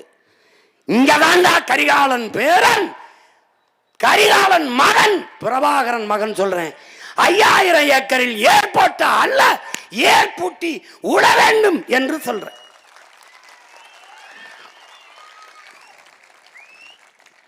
விளங்கிருச்சா? இப்ப நல்லா கவனி. இவன் கடல் மாலா, சாகர் மாலா என்று ஒரு திட்டத்தை கொண்டு வர்றான். இவனுடைய நோக்கம் என்னன்னா, தரை போக்குவரத்து, விண்ணூர்தி போக்குவரத்து, தொடர்வண்டி போக்குவரத்து எல்லாத்தையும் கொண்டு போய் கப்பல் போக்குவரத்துல இணைக்கணும்டா. அதுக்கு தான் கொச்சின்ல இருக்கும்போது விளிங்கத்தில் ஒரு துறைமுகம், ஏற்கனவே தூத்துக்குடி, சென்னையில் தாத்தா பேரில், பாட்டன் வாவுசி பேரில், காமராஜ் பேரில் இருக்கும்போது 6111 ஏக்கர்ல அதானி கட்டுகிற 6111 ஏக்கர்ல காட்டுப்பள்ளி துறைமுகம். எதற்கு? ஏற்றுமதி இறக்குமதி செய்ய சொல்லுவான்டா. எதை ஏற்றுமதி செய்வாய், எதை இறக்குமதி செய்வாய், பதில் இருக்காது. வெளிநாட்டு உள்நாட்டு பெரும் முதலாளிகள் உற்பத்தி செய்கிற இந்த பொருளை ஏற்றுமதி செய்வாய். என் நிலத்தின் வளத்தை சுரண்டி ஏற்றுமதி செய்வாய். எதை இறக்குமதி செய்வாய், வெங்காயம் பருப்பை. பாரா பாரா என்ன நடக்குது பாரா. இந்த முதலாளிகளை யாராவது வர்றாங்களோட ஒப்பந்தத்தில், நீ நிலத்தடி நீரை உறிஞ்சாத, நீ ஏரி குளங்களை வெட்டி கடல் நீரை சுத்திகரிச்சு அதை வச்சு நீ கார் தயாரிச்சுக்க என்று சொல்வானா? சொல்ல மாட்டான். 4 லட்சம் லிட்டரா ஒரு கார் தயாரிக்க 20,000 பேருக்கான குடிநீரா. இந்த பாரா எத்தனை லட்சம் கார் தயாரிக்கிறான் பாரா. இந்த காரை ஏற்றுமதி செய்த இந்த காவாலி பயல்கள் வெங்காயத்தை ஈஜிப்துல இருந்து இறக்குமதி செய்யறான்டா. காரை ஏற்றுமதி செஞ்சுட்டு வெங்காயத்தை இறக்குமதி செய்த நாடு அது எகிப்து. எது? பாலைவன நாடு. ஒரு பாலைவன நாட்டில் இருந்து தன் நாட்டு குடிகளுக்கு வெங்காயத்தை இறக்குமதி செய்த வெங்காயங்கள் நம்முடைய ஆட்சியாளர்கள். இவ்வளவு பெரிய நிலம், இவ்வளவு பெரிய வளம், இவ்வளவு பெரிய நீர்வளம், இவளுடைய மனித ஆற்றல், இவளை வைத்துக் கொண்ட அற்ப வெங்காயத்தை கூட தன் நாட்டு குடிகளுக்கு விளைய வைத்து தர முடியாத வெங்காயங்கள் இந்த நாட்டை ஆளுகிறார்கள். நல்லா பாரு. அப்புறம் பருப்பு. தீபாவளி நேரத்தில் வடை சுட வேற ஊர்ல இறக்குமதி கொண்டாடுவான். வெங்காயம் பருப்பு கூட விளைவிக்க முடியாது. இவன் என்ன பண்ணலாம்? இப்ப பிரபாகர மகன் கரிகாலன் பேரன் காரை இறக்குமதி செய்டா, சோரை ஏற்றுமதி செய்டா. இப்ப கார் வேணுமாடா, இறக்குமதி செய்யும்டா. சோறு வேணுமாடா, என்கிட்ட வாடா. ஏன்னா என் சோழ நாடு சோறு உடைத்துடா, வாடா இங்க. கரிகாலன் பேரன் பிரபாகரன் பிள்ளை உலகத்திற்கு சோரை ஏற்றுமதி செய்தான்டா. இங்க வந்து இந்த நீரை உறிஞ்சி விற்கிறவன் ரத்தத்தை உறிஞ்சி பெறுவான். நீ நினைக்கிற இங்க ரத்தம் வந்த பிறகு நீர் விற்பனைக்கு அல்ல, தடை. அது எந்த கொம்பனா இருந்தாலும் தம்பி அங்கிட்டு போ, தம்பி அங்கிட்டு போ. பாத்தியலா தமிழ்நாடு இந்தியாவுக்குள்ளதான் இருக்கிறதா கேட்பான். நான் தமிழ்நாடு இந்தியாவுக்குள்ளதான் இருந்ததா? டேய் எங்ககிட்டயா திரும்ப திரும்ப சொல்றேன். உலகத்தாருக்கு, இந்த நாட்டில் இருக்கிற மிகப்பெரிய தலைவர் பெருமக்களுக்கு, எங்களை விமர்சிக்கிற எல்லாருக்கும் சொல்றேன், எங்கள் முன்னவர்கள் ஏந்திய ஆயுதங்களுக்கு எதிரான வலிமைமிக்க ஆயுதங்களை உங்களுக்கு ஏந்த முடிந்தது. எங்கள் வீர பெரும்பாட்டன்கள் தீரன், புலித்தேவன், மருதுபாண்டி, ஆலகமுத்துக்கோன், சுந்தரலிங்கம், பண்டாரவண்ணியன், பெரும்பிடுகு, எங்கள் பாட்டியார் வேலு நாச்சி அதற்கு எதிராக வலிமைமிக்க ஆயுதத்தை நீங்கள் ஏந்தி இருக்கலாம், வீழ்த்தி இருக்கலாம். எங்கள் உயிர் தலைவன் பிரபாகரனுக்கு எதிராக நீங்கள் ஏந்தி பிடிக்க வலிமைமிக்க ஆயுதங்கள் இருந்திருக்கலாம். ஆனால் அவன் மகன் சீமானும் அவன் தம்பி தங்கைகளும் தூக்கி நிற்கிற அறிவாயுதத்திற்கு எதிராக இந்த நிலத்தில் இல்லை, உலகத்தில் எந்த நாட்டிலும் எங்களுக்கு இணையாக வலிமையான ஆயுதத்தை ஏந்தி நிற்க எவனும் இல்லை. இதுவரை பிறக்கமில்லை, பிறக்க போவதும் இல்லை. தர்க்கத்திலே நாங்கள் எடுத்து வைக்கிற கருத்தியலிலே மோதி வெல்ற கட்சியை களைச்சு விட்டு போறோம்டா. வாடா பாப்போம். பொய் சொல்றாரு, கதை விடுறாரு, அப்படிலாம் சொல்ல போட்டு காட்டுறேன். நாயே பாரு, நீ ஒருவே தப்பிக்க முடியாது. இந்த திராவிட திருட்டு பயலுக கதை விடுவான், எனக்கு வரலாறும்பா. நான் வரலாற சொல்வேன், பொய் சொல்றாரு, கதை விடுறாரும்பா. இந்த நாய் கற்பிக்கிறான். கரிகாலன் திராவிட மன்னன் கல்லணை கட்டினான். ராஜராஜன் தமிழ் மன்னன் ஆரிய அடிமை. வாடா வாடங்க, இன்னொரு தடவை சொல்லு. இவர் திராவிட மன்னரம் கல்லணை கட்டினாராம், பெருமையா இருக்கும். அவர் தமிழ் மன்னரம் ஆரிய அடிமையா.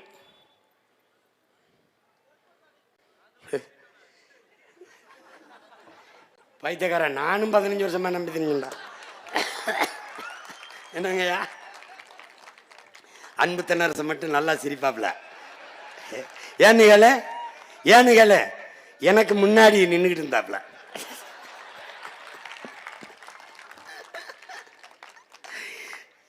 என் பங்குக்கு பல பேர் வாழ்க்கை கெடுத்தேன். இப்போ அவன் தரான்ல அவனும் என்ன செய்யறது? இப்போ இரு இன்னும் இன்னும் இன்னும் முக்கியமான இதுக்கே போகல. இப்போ தான் ஆரம்பிச்சிருக்கான். இப்போ தமிழ்நாடு நீ என்ன நினைக்கிற? நமக்கு அதை தண்ணி இல்லைன்னு நினைக்கிற. அது இல்லை. நமக்கு வந்துடா ஒரு ஆண்டுக்கு 980 மில்லிமீட்டர் மழை பெய்யுது. 2 பருவங்களில் மழை. ஒன்று தென்மேற்கு பருவம், ஒன்றுக்கு வடகிழக்கு. இந்த 2 பருவ மழைகளையும் நமக்கு 950 மில்லிமீட்டர் மழை பெய்யுது. குறைஞ்சது டிஎம்சி கணக்கில் 4000, 4300, 4500 டிஎம்சி தண்ணீர் பெய்யுது. இப்போ 4300 டிஎம்சின்னு வச்சுக்க. இதில் என்ன கொடுமைன்னா, பல இதை நம்ம சேமிக்காதனால அது நீராவியாகி போயிடுது.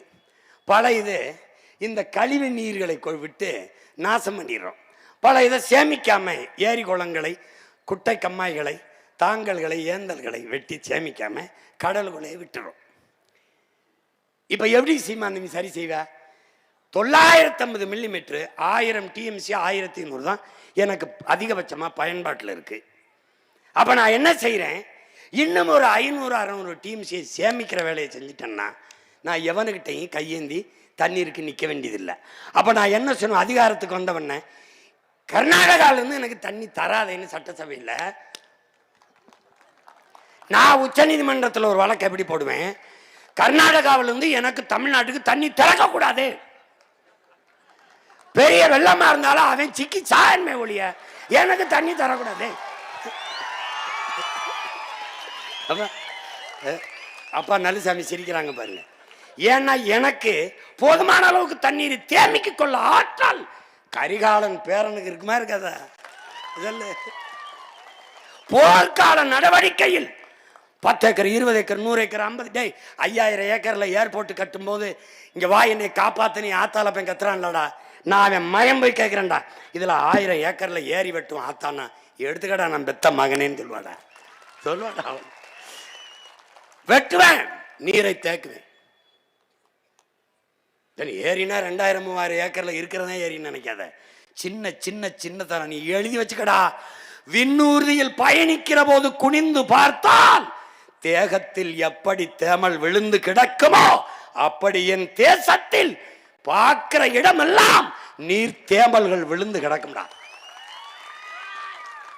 சாலையில் சென்றால் பசுஞ்சோலை சாலைகள் 10 கிலோமீட்டர் வெறும் பனை, 10 கிலோமீட்டர் வெறும் நாவர், 10 கிலோமீட்டர் கனிக்கொன்றை, பனிக்கொன்றை, வேம்பு, புங்கை, பூவரசு, புளி மரமா இருக்கும்டா. திருமணம் 1000 ஏக்கர்ல ஆடுறா, 1000 ஏக்கர்ல மாடுறா, கூட்டு வேளாண் பண்ணைடா. இல்லைன்னா நீரி தேக்கம்டா, இல்லைன்னா காடு வெற்றிடம் என்று ஒற்றடம் இருக்காதடா. இதைத்தான் என் நம்பி துறை சொல்றாரு. பல கோடி பனை திட்டம், 10 ஆண்டு பசுமை திட்டம், 10 ஆண்டுகளில் பிரபாகரனின் பிள்ளைகள் கரிகாலனின் பேரைகள் என் தாய் நிலத்தை பச்சை போர்வையால் போத்திடுவேன். பச்சை பசேர் என்று இருக்கும். இப்பவும் நீ விண்ணூர்தியில் இருந்து பார்த்தீங்கன்னா என் நிலம் பச்சை பசேன்னு இருக்கும். என்னது? சீம கருவேலை. அது இறங்கி பார்த்தா தான் வேலி முள்ளுன்னு தெரியும். மேலே இருந்து பார்த்தா என்ன செழிப்பா இருக்குப்பா, பச்சை பசேர்ன்னு இருக்குப்பா. பார்த்துக்க. இது என்ன பண்றான்? அந்த நீரை சேமிக்காம என்ன பண்றான்னு பாரு. இந்த நீரை பூரா கடல்ல சேர விடுறான். கடல்ல எப்படி சேருது பாரு. மறுபடி கழிவு நீர் ஆக்குறான். இந்த நீரை சேமிச்சு, பெய்கிற மழையை சேமிச்சு, ஆழ்ந்து கவனி, தூய குடிநீரை இயற்கை சுத்திகரித்து நமக்கு கொடுக்குது. இதை சேமிச்சு வைக்காம கடலுக்குள்ள விட்டுட்டு அடுத்து என்ன சேட்டையை பாரு. பெரும்பகுதி 6 பல மாதங்களில் நீர் பற்றாக்குறையை சந்திச்சிருது, வறண்டுது. ஏன்னா அங்கே போய் நீரை சேமிக்காதனால. அப்போ என்ன செய்து என்ன பண்ணுறான்?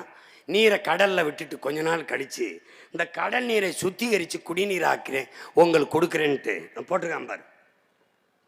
50,000 கோடி செலவு பண்றாங்க. இயற்கை தூய குடிநீரை கொட்டுது காலில். பிடிச்சிக்க குடிச்சிக்க பிடிச்சிக்க குடிச்சிக்க பிடிச்சிக்க குடிச்சிக்க.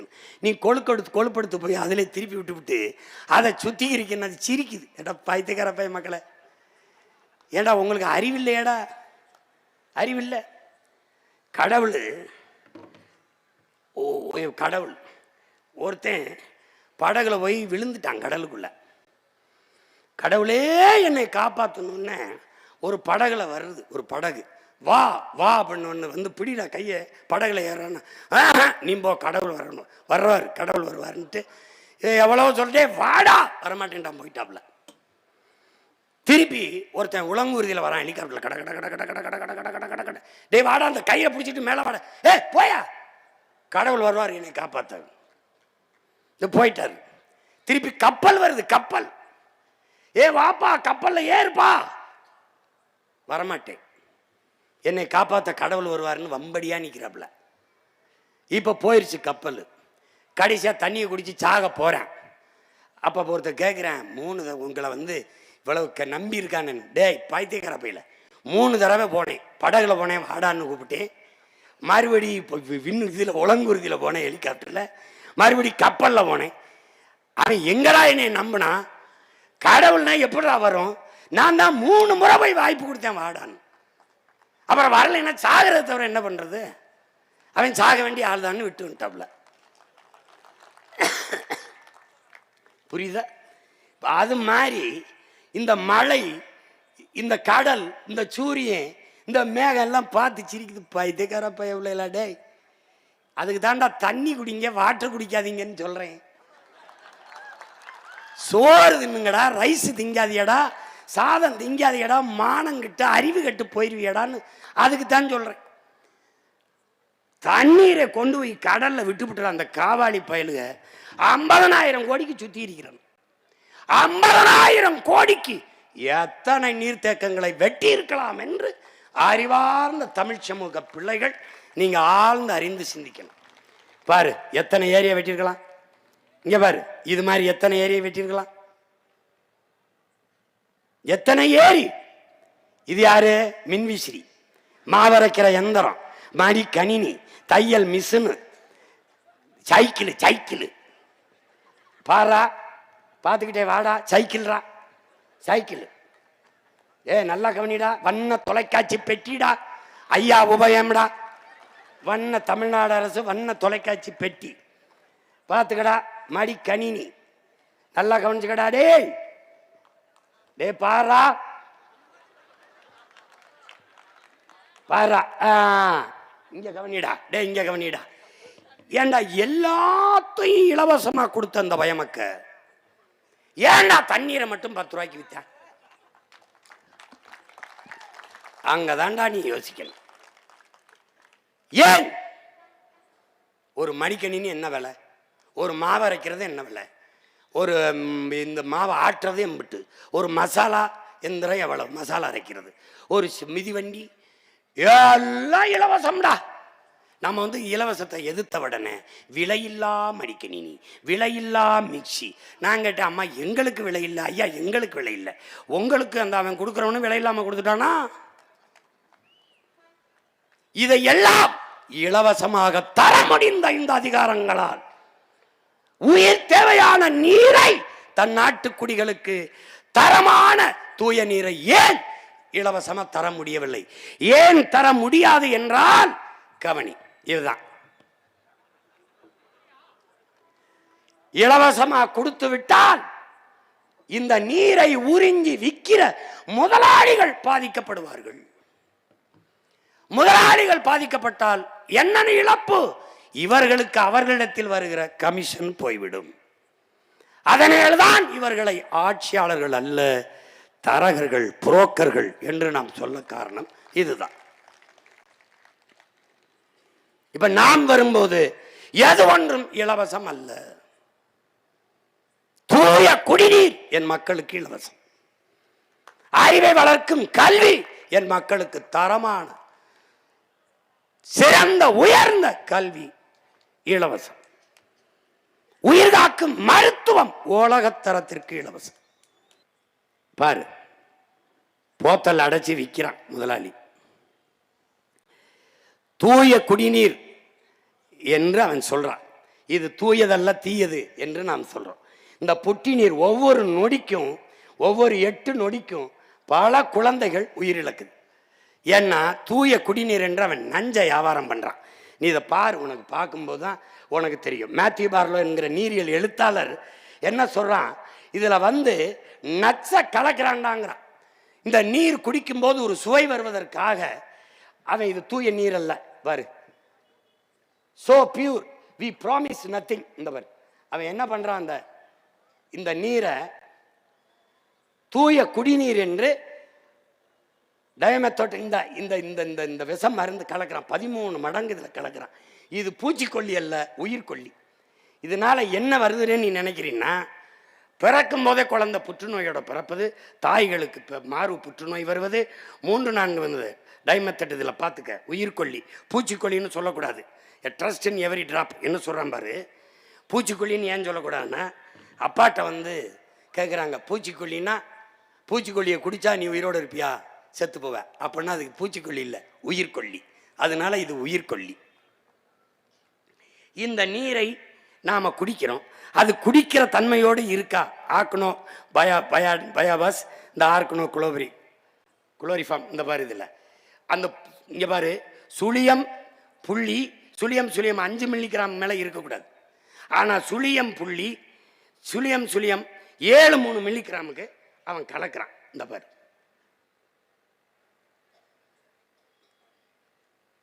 இது தெரிஞ்சுக்க. அப்புறம் நீ ஓட்டு போடலாம், என்னை ஜெயிக்க வைக்கலாம், நீ போடாம கூட போகலாம். எனக்கு ஒன்றும் அதில் நட்டம் இல்லை. நான் என் பிறமை கடமையை செஞ்சுட்டு செத்து போறேன். இங்க பாரு, இது உயிர் கொல்லி. நீ குடிக்கிறது நீர் அல்ல, விஷம், நஞ்சு. அதை தான் அவன் சொல்றான் அந்த எழுத்தாளர். அது என்னன்னா, இது குடிக்கிற தன்மையோடு இருக்குன்னு தரச்சான்று தந்தவன் அவன். யாராவது சொல்லு, குடிக்கிற தன்மையோடு இந்த நீர் இருக்குது என்று தரச்சான்றிதழ் தந்தவன் நமக்கு எவனும் இல்லை. இவன் குழந்தை நீர் சுவைக்காக இந்த ஃபிக்ஸட், இங்க பாரு இதுல என்ன பண்றான், ஃபிக்ஸி டஸ்ட்டுங்கிற இந்த மந்திர தூசிங்கிற அந்த சுவைக்காக இந்த மந்திர பொடியை அதில் கலந்து அவன் என்ன செய்யற, குடிக்கும்போது தண்ணீர்ல தாக நிற்கும். தண்ணீரால் மனித உடலுக்கு கிடைக்கிற ஆற்றல் கிடைக்காது. ஏன்னா இவன் சுத்திகரிக்கிறங்கிற பேரில் பியூரிஃபை. நம்ம அப்பா நம்மால் அவர்கள் வெள்ளிமலைன்னு ஒரு மருத்துவர், அவர் அலோபதி மருத்துவர் தான். அவர்கிட்ட போய், வெள்ளிமலை நான் தண்ணீரை சுட வச்சு குடிக்கலாமான்னு கேட்குறாங்க. ஆழ்வார், உனக்கு என்ன பைத்தியமா, தண்ணீரை எதுக்கு சுட வைக்கிற? தண்ணீருக்குள்ள கண்ணுக்கு தெரியாத பல கோடிக்கணக்கான நுண்ணுயிர்கள் இருக்கு, அதான் தண்ணீர். அந்த தண்ணீரை குடிக்கும் போது மனித உடலுக்குள் போய் அந்த நுண்ணுயிர்கள் மனித உடலுக்கு ஆற்றலை பெருக்கி கொடுக்குது. இப்ப காய்ச்சல்னா அந்த தண்ணீரை குடிச்சாதான் அந்த காய்ச்சலை உருவாக்கிய நோயோட போய் இது சண்டை செஞ்சு குணப்படுத்தும். ஆனா தண்ணீரை சூடு பண்ணி விட்டால் அந்த நுண்ணுயிர்கள் செத்து போனால் எது போய் அந்த நோயை குணப்படுத்தும்? இந்த கேள்வியை நம்ம அப்பாட்ட கேட்டது வெள்ளிமலைங்கிற மருத்துவர். உனக்கு புரியுதுன்னு நினைக்கிறேன். இப்போ இவன் தண்ணீரை சூடு பண்ணாலே அந்த நுண்ணுயிர்கள் செத்து போயிரும்னா, இவன் பியூரிஃபை அப்படிங்கிற பேர்ல நம்மளை சுத்திகரிக்கிறேங்கிற பேர்ல நல்லா கவனிச்சுக்க, பல்லாயிரக்கணக்கான இந்த நச்சு பொருள்களை போட்டு, இந்த போத்தல் நினைக்காத, இந்த போத்தலை தயாரிக்கிறது பெட்ரோலியம் மூலப்பொருள். பெட்ரோலில் கடைசி கழிவு தான் தாறு, இந்த பிளாஸ்டிக்கு. 162 மில்லி லிட்டர் பெட்ரோல் ஒரு போத்தலை தயாரிக்க தேவைப்படுது. பயந்துராத, நல்லா கவனி. இதில் இந்த லட்சக்கணக்கான போத்தல்களை தயாரிக்க 1800 கிலோ இந்த இதுக்கு பெட்ரோல் எரிக்க வேண்டியதுக்கு. இது 1800 கிலோ கார்பன் டை ஆக்சைடு, கரியமிலை வாயுவை, நச்சுக்காற்றை வெளியிடுது. இது சாதாரணமான கிடையாது. இப்போ அதுக்குள்ள இருக்க நுண்ணுயிரிகள் கொன்றதுனால தண்ணீரை நாம் குடிப்போம், தாக நிற்கும். தண்ணீரால மனித உடலுக்கு கிடைக்கக்கூடிய ஆற்றல் கிடைக்காது. அதனால என்ன செய்யுதுன்னா, முட்டி வலி, சோர்வு எல்லாம் வருது, கண் பார்வையின் இழப்பு எல்லாம் வந்துடுது. பிறக்கும் போதே குழந்தை புற்றுநோயோட வந்துடுது. பிறந்து 3 வருஷத்துல புற்றுநோய் வருது. இது தாய்ப்பாலை தவிர எதுவும் செய்யலை. புற்றுநோய்ங்கிறது புகையில சாப்பிட்டா, ஹான்ஸ் சாப்பிட்டா, பான்பராக்கு போட்டா வரும்னு நினைச்சேன். தாயின் மாரில் பால் குடிச்சதை தவிர ஒன்றும் செய்யலை. இதுக்கு ஏன் வந்துச்சு? ஏன்னா நீர் விஷமாயிருச்சு, சோறு விஷமாயிருச்சு, காற்று விஷமாயிருச்சு. காரணம் யாரு? இந்த ஆட்சியாளர்கள். உனக்கு புரியுதா? இந்த சூழலில் நீ உன்னுடைய பிள்ளைகளை, பேரன் பேத்திகளை, அடுத்த தலைமுறை, நம் பரம்பரையை விட்டு விட்டு செல்ல போகிறாயா, இல்லை வாழ்வதற்கு பாதுகாப்பான ஒரு சூழலை உருவாக்கி விட்டு செல்ல போகிறாயா? இதுதான். தாய்க்கு புற்றுநோய். இங்க வர அந்த அயோக்கிய பையில 1 லிட்டர் தண்ணீர் நம்ம கிட்ட 30 காசுக்கு உறிஞ்சி எடுக்கிறான். தாமிரபரணி எல்லா நதிகளிலும் 30 காசுக்கு எடுக்கிறான். ஆனால் எவ்வளவுக்கு விற்கிறான்? 1 லிட்டர் தண்ணீர், அதே தண்ணீரை 20 ரூபாய்க்கு விற்கிறான். கொள்ளை லாபம் அடிக்கிறான். பார்த்துக்க, 30 காசு 30 ரூபாய், எத்தனை மடங்கு லாபம்னு பார்த்துக்க. அதுல விண்ணூர்தி நிலையத்துக்கு வந்து தாகம்னு நீ சொன்னீன்னா 1 மடக்கு தாண்டா இருக்கும். வேணா வந்து குடிச்சு பாரு. 1 மடக்கு 20 ரூபா. டேய் இந்த இவ்வளவு தாண்டா கொடுப்பான் அப்படின்னா முடிஞ்சிடும் 20 ரூபா. நான் அப்படித்தான் கேட்டேன். 1 மடக்கு 20 ரூபா. போங்கன்னு எந்த காலத்துக்கு இப்ப 40 ரூபாய்னுங்கிறேன். துரைகிட்ட கேட்டேன், எந்த காலத்துக்கு இப்ப 40 ரூபாய்னுங்கிறாப்ல. இங்க பாரு சாமி, பாரு சாமி, இதெல்லாம் என்னென்ன சாமி? நம்ம ஆத்தாளப்பனுக்கு, அக்கா தங்கச்சிக்கு கிடைக்காத தண்ணீர் இந்த முதலாளி பயலுக்கு மட்டும் எப்படா கிடைக்குது? இந்த கேள்வியை நீ கேட்கணும்டா. எல்லா காலத்திலும் அவனுக்கு மட்டும் தண்ணீர் தட்டுப்பாடு இல்லாம கிடைக்க காரணம் என்ன? என் ஆத்தா குடத்தை தூக்கிட்டு அலைகிறா, என் அப்பே அலைகிறான், என் தங்கச்சி, என் பெரியம்மா, சின்னம்மா எல்லாரும் நாங்கள் தண்ணீரை தேடி வேட்டையாடும் போது அலைபேசியில் அழைச்சி பேசினோன்னே எத்தனை லிட்டர் தண்ணீர் வேணாலும் அடுத்தவனுடைய வீட்டில் இறக்குறானே அவனுக்கு எப்படி வருது? இந்த கேள்வியை கேட்டுட்டினா நீ ஏன் ஆளு, இல்லைனா நீ டிவிக்கு போக வேண்டியதுதான். பாரு பாரு, இங்க பாருடா, அழைச்சு பேசணும்னே வந்துருதுடா. அழைச்சு பேசணும்னு வந்துருது. கோடை காலத்துல பாரு, நல்லா கவனிடா. டேய், கோடை காலத்துல தண்ணி எங்க இருக்கும்டா? கல்குவாரியில அப்படியே தேங்கி கிடக்கிற கேடு கட்ட, கேவலங்கட்ட, எலி செத்து, பாம்பு செத்து, பூச்சி செத்து, தவளை செத்து, எல்லா பறவைகளும் கழிவிட்டு கிடக்கிற அந்த கரும்பச்சையில் இருக்கிற அந்த அழுக்கு தண்ணியை சுத்திகரிச்சு கொண்டாந்து வித்துட்டு போறான். நீ தாகத்துல எதை குடிக்கிறோம், ஏன் குடிக்கிறோம், எதுவும் தெரியாம குடிச்சிட்டு வாழ்ந்துகிட்டு இருக்க. இதை நானும் சொல்லலைன்னு வச்சுக்க, ஒரு வயலும் சொல்ல மாட்டேன். கேட்டுக்க கேட்டுக்க, போட்டா போடு, போடலைன்னா போ. பாரு பாரு பாரு, அடே பாரு, இதெல்லாம் எதுக்கு அப்படியே வச்சிருக்கேன்? தோண்டினவனை புதைக்க. இந்த மாதிரி எலி செத்து கிடக்கு பாத்தியா? எப்படி கிடக்கு? அப்படி கிடக்குறாப்ல. அது எப்படி குடிக்கிறாப்ல பாத்தியா? ஸ்டைலா குடிக்கிறாப்ல. தண்ணீர் இங்க சொன்னால என் தம்பி, உலகத்துல எங்க அண்ணன் மட்டும்தான் கேட்டான், நீ தண்ணீரை விற்பனைக்கு வரும்போது உலக உயிர்களின் தேவையை வெறும் மனித தேவைக்கான சந்தையாக மாற்றினார்கள் இவர்கள். இப்ப இது என்ன வருதுன்னா, நமக்கு தண்ணினா காசு கொடுத்து வாங்கி குடிச்சிட முடியுது. மற்ற உயிரினங்கள் எப்படி இந்த தண்ணீரை குடிக்கும் என்று ஒரு நொடி கூட இவன் சிந்திக்கல. இந்த பாரு எப்படி தள்ளாடுதுன்னு பாரா. டேய், நம்ம போய் போகும்போதே தம்பி 2 போத்தல் வாங்கிட்டு வந்துருன்றோம். அடிச்சா குடுவில. இந்த பாரு, என் தம்பி துறை சொன்னால, அணிலுக்காக எங்க அண்ணன் தான் போராடுறா அப்படின்னு. இந்த பாரா, பாரா, டே பாரா எப்படி கெஞ்சுதுன்னு பாரா. அந்த போத்தலை கையில வச்சிருக்கேன் உங்க அண்ணன் தான்டா. இந்த பாரா பாரா, இது காட்டுறது நிறைய காணொளி தேடணும், கிடைக்கல. இங்க பாரு, இது உனக்கு ஒரு மாதிரிக்கு காட்டுறேன், புரிஞ்சுக்கிறான்னு நினைக்கிறேன். பாம்புடா, விஷ பாம்புடா, கொத்தி பெரும் கொன்னூரும் நினைக்காம தண்ணியை ஊத்துறாரா, குடிச்சிட்டு போதுரா. டே, இந்த பாம்புலாம் உங்களை நல்லா இருக்க விடாதா. டே சாமி, டே இங்க பாரா பாரா, மாடு நிலைமைய பாரா, தேனீக்கள் நிலைமைய பாரா. டே தேனீக்கள் நிலைமை, தேனீலாம் செத்து போச்சுன்னா நம்ம செத்து போயிடுவோம்டா. ஆல்பர்ட் ஐன்ஸ்டீனுங்கிற விஞ்ஞானி சொல்றான்டா, 4 ஆண்டு கூட மானோட சமூகம் இருக்காதுன்னு. தேனீக்கள் இல்லைன்னா எதுவும் பூக்கும்டா, காய்க்காதுடா.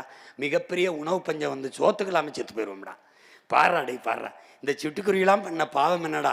இந்த பூமியில இந்த மனுஷப்பைய வாழ்றதுக்கு எல்லாத்தையும் கொள்றான்டா. டே கொள்றான்டா. இங்க வாடுறா. டே இங்க வாடுறா. கொத்த வர பாம்பு தவிச்சு நிக்கிறத பாடுறா. பாரு இங்க பாடுறா. எறும்பு பாடுறா என்ன பாடுபடுது பாடுறா. பார்த்துக்கடா சாமி. புரியுதா? இனிமே நான் போராட்டம். இந்த எறும்பு ஆடு மாடு நாய் நரிக்கெல்லாம் ஓட்டுரிமை கொடுங்கன்னு கேட்க போறேன். இந்த எஸ்ஐஆர்ல ஒரு திருத்தத்தில், ஏன்னா அப்பத்தான் அதுதான் நல்ல தலைவர்களை தேர்வு செய்யும்னு நான் உறுதியா நம்புறேன். சரிதானங்க? சரிதானே? அதான் சரின்ட்டாப்ல. பாருடா, இவன் யாரு தெரியுதுலடா? மண்டக்கரம் முடிச்ச ஆனா அத்தனை அயோக்கிய பயிலையும் மண்டையை போட்டதுடா. பாருடா, பார்த்துக்க. இந்த கொரோனா கண்ணுக்கு தெரியாத ஒரு நுண்ணுயிரி உலகத்தை உரைய வைத்துட்டு, உலகத்தை உரைய வைத்துட்டது. இது எது கண்ணன் காட்டுறேன்னா, இந்த கொரோனா நேரத்தில் ஊரடங்கு போட்டிருந்தான். ஒரு பயம் வீட்டை விட்டு வரல. எங்கேயாவது ஜவுளி கடை திறந்திருக்கா? நல்ல பட்டுப்புடையை வாங்கி சேமிச்சு வைக்கலாம் எவனும் நினைக்கல. எங்கேயாவது நகைக்கடை திறந்திருக்கா? நிறைய நகையை வாங்கி பூட்டி வைக்கலாம்னு நினைக்கல. எங்கேயாவது கார் ஷோரூம் இருக்கா? வாங்கி காரை வாங்கி வீட்டுக்கு முன்னாடி நிறுத்தலாம்னு நினைக்கல. அன்னைக்கு குடிக்கலைன்னா செத்து போவான்னா பலகாலம் மூடியிருந்தது டாஸ்மார்க்கு ஒரு வயலும் ஜாகலை. கொரோனா வந்தான் செத்தானே ஒழிய குடிக்காம ஒரு வயலும் ஜாகலை. இங்க பாரு. அதனால என்ன, உறுதியா நம்ம வந்தா டாஸ்மார்க்க மூடுறோம். புரியுதா? இங்க பாரு, இங்க பாரு. இல்ல குடிக்காம செத்து போயிடுவான்னா நல்லா இருக்கா செத்து போப்பா, தயவு செய்து செத்துப்போ. பாரு பாரு, கொரோனா காலத்துல இவன் தேடுனது தங்க வாங்கவோ காரு வாங்கவோ உடவை வாங்கவோ உடை வாங்கவோ அலையில. எதுக்கு அலைஞ்சான்னா, மளிகை கடை திறந்திருக்கா, தண்ணி எங்க கிடைக்கும், சோறு எங்க கிடைக்கும். இதுல கண்ணுக்கு தெரியாத ஒரு நுண்ணுயிரி உனக்கு கற்பிச்சது என்ன? எது இல்லாமலும் வாழ முடியும். தங்கம் இல்லாமல், வைரம் இல்லாமல், கார் இல்லாமல், எதுவில்லாமலும், தொலைக்காட்சி இல்லாமல், குளிரூட்டி இல்லாமல், குளிர் சாதனம் இல்லாமல், எதுவில்லாமலும் வாழ முடியும். ஆனால் நீரும் சோறும் இல்லாமல் வாழ முடியாது என்பதை அந்த நுண்ணுயிரி உணர்த்துச்சு. இப்ப இதை நீ பார்க்கணும். இது என்ன? டெவலப். சிரிக்காத, சிந்திச்சுக்க. வளர்ச்சி. அந்த வீடு எம்பிட்டு இருக்கும்? ஒரு 4-5 கோடி இருக்கும்டா, வச்சுக்கடா, குறைச்சு போடும். இந்த கார் எம்பிட்டு இருக்கும்? 1 கோடி.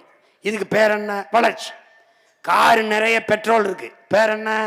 டேங்க் நிறைய இருக்குடா, வளர்ச்சி. ஆனா டிக்கியில 4 உடம் வாயை பொழந்துகிட்டு இருக்கு, அதுக்கு பேர் என்ன? வறட்சி. இப்ப இந்த வீடை கட்டின தண்ணி நான் இல்லாம கட்டினியா? இல்ல. காரை தயாரிச்சா நான் இல்லாம தயாரிச்சியா? இல்ல. தனோ வாஸ் நான் இல்லாம ஒன்னும் நோ யூஸ். ஆனா எல்லாமே இருக்கு, பானை காலியா இருக்கு. இதில் எதுவில்லாமலும் வாழ முடியும், நீர் இல்லாமல் வாழ முடியாது. இதை தாண்டா பலாயிரம் ஆண்டுகளுக்கு முன்பு நம் மூதாதை நீரின்றி அமையாது உலகன் படிட்டாண்டா. இங்க பாரு, அடுத்து பாரு. காரு வளர்ச்சிடா, டெவலப். இது என்னடா? எங்கூர் தான், ராமநாதபுரம். மோட்டர் பைக்கு எம்பிட்டா? மோட்டர் பைக்கு லட்சம். டேங்க் நிறைய பெட்ரோல். ஆனா குடங்கள் காலியாக இருக்குது. இதுக்கு பேர் என்ன? வளர்ச்சி.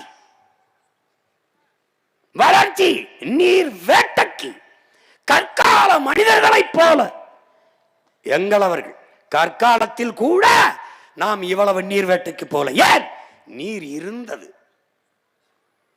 பாத்துக்க பாத்துக்க, இப்ப தெரிஞ்சுக்க. இதுக்கு பேர் என்னடா? சமூக சமநிலைடா, டெவலப்.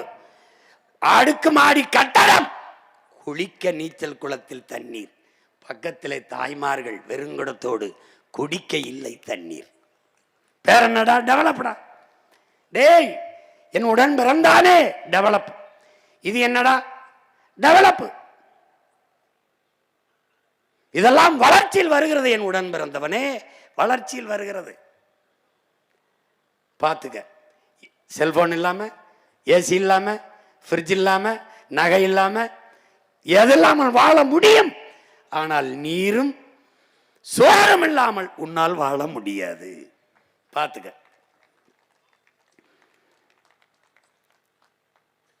இது என்னன்னு பாத்தியா?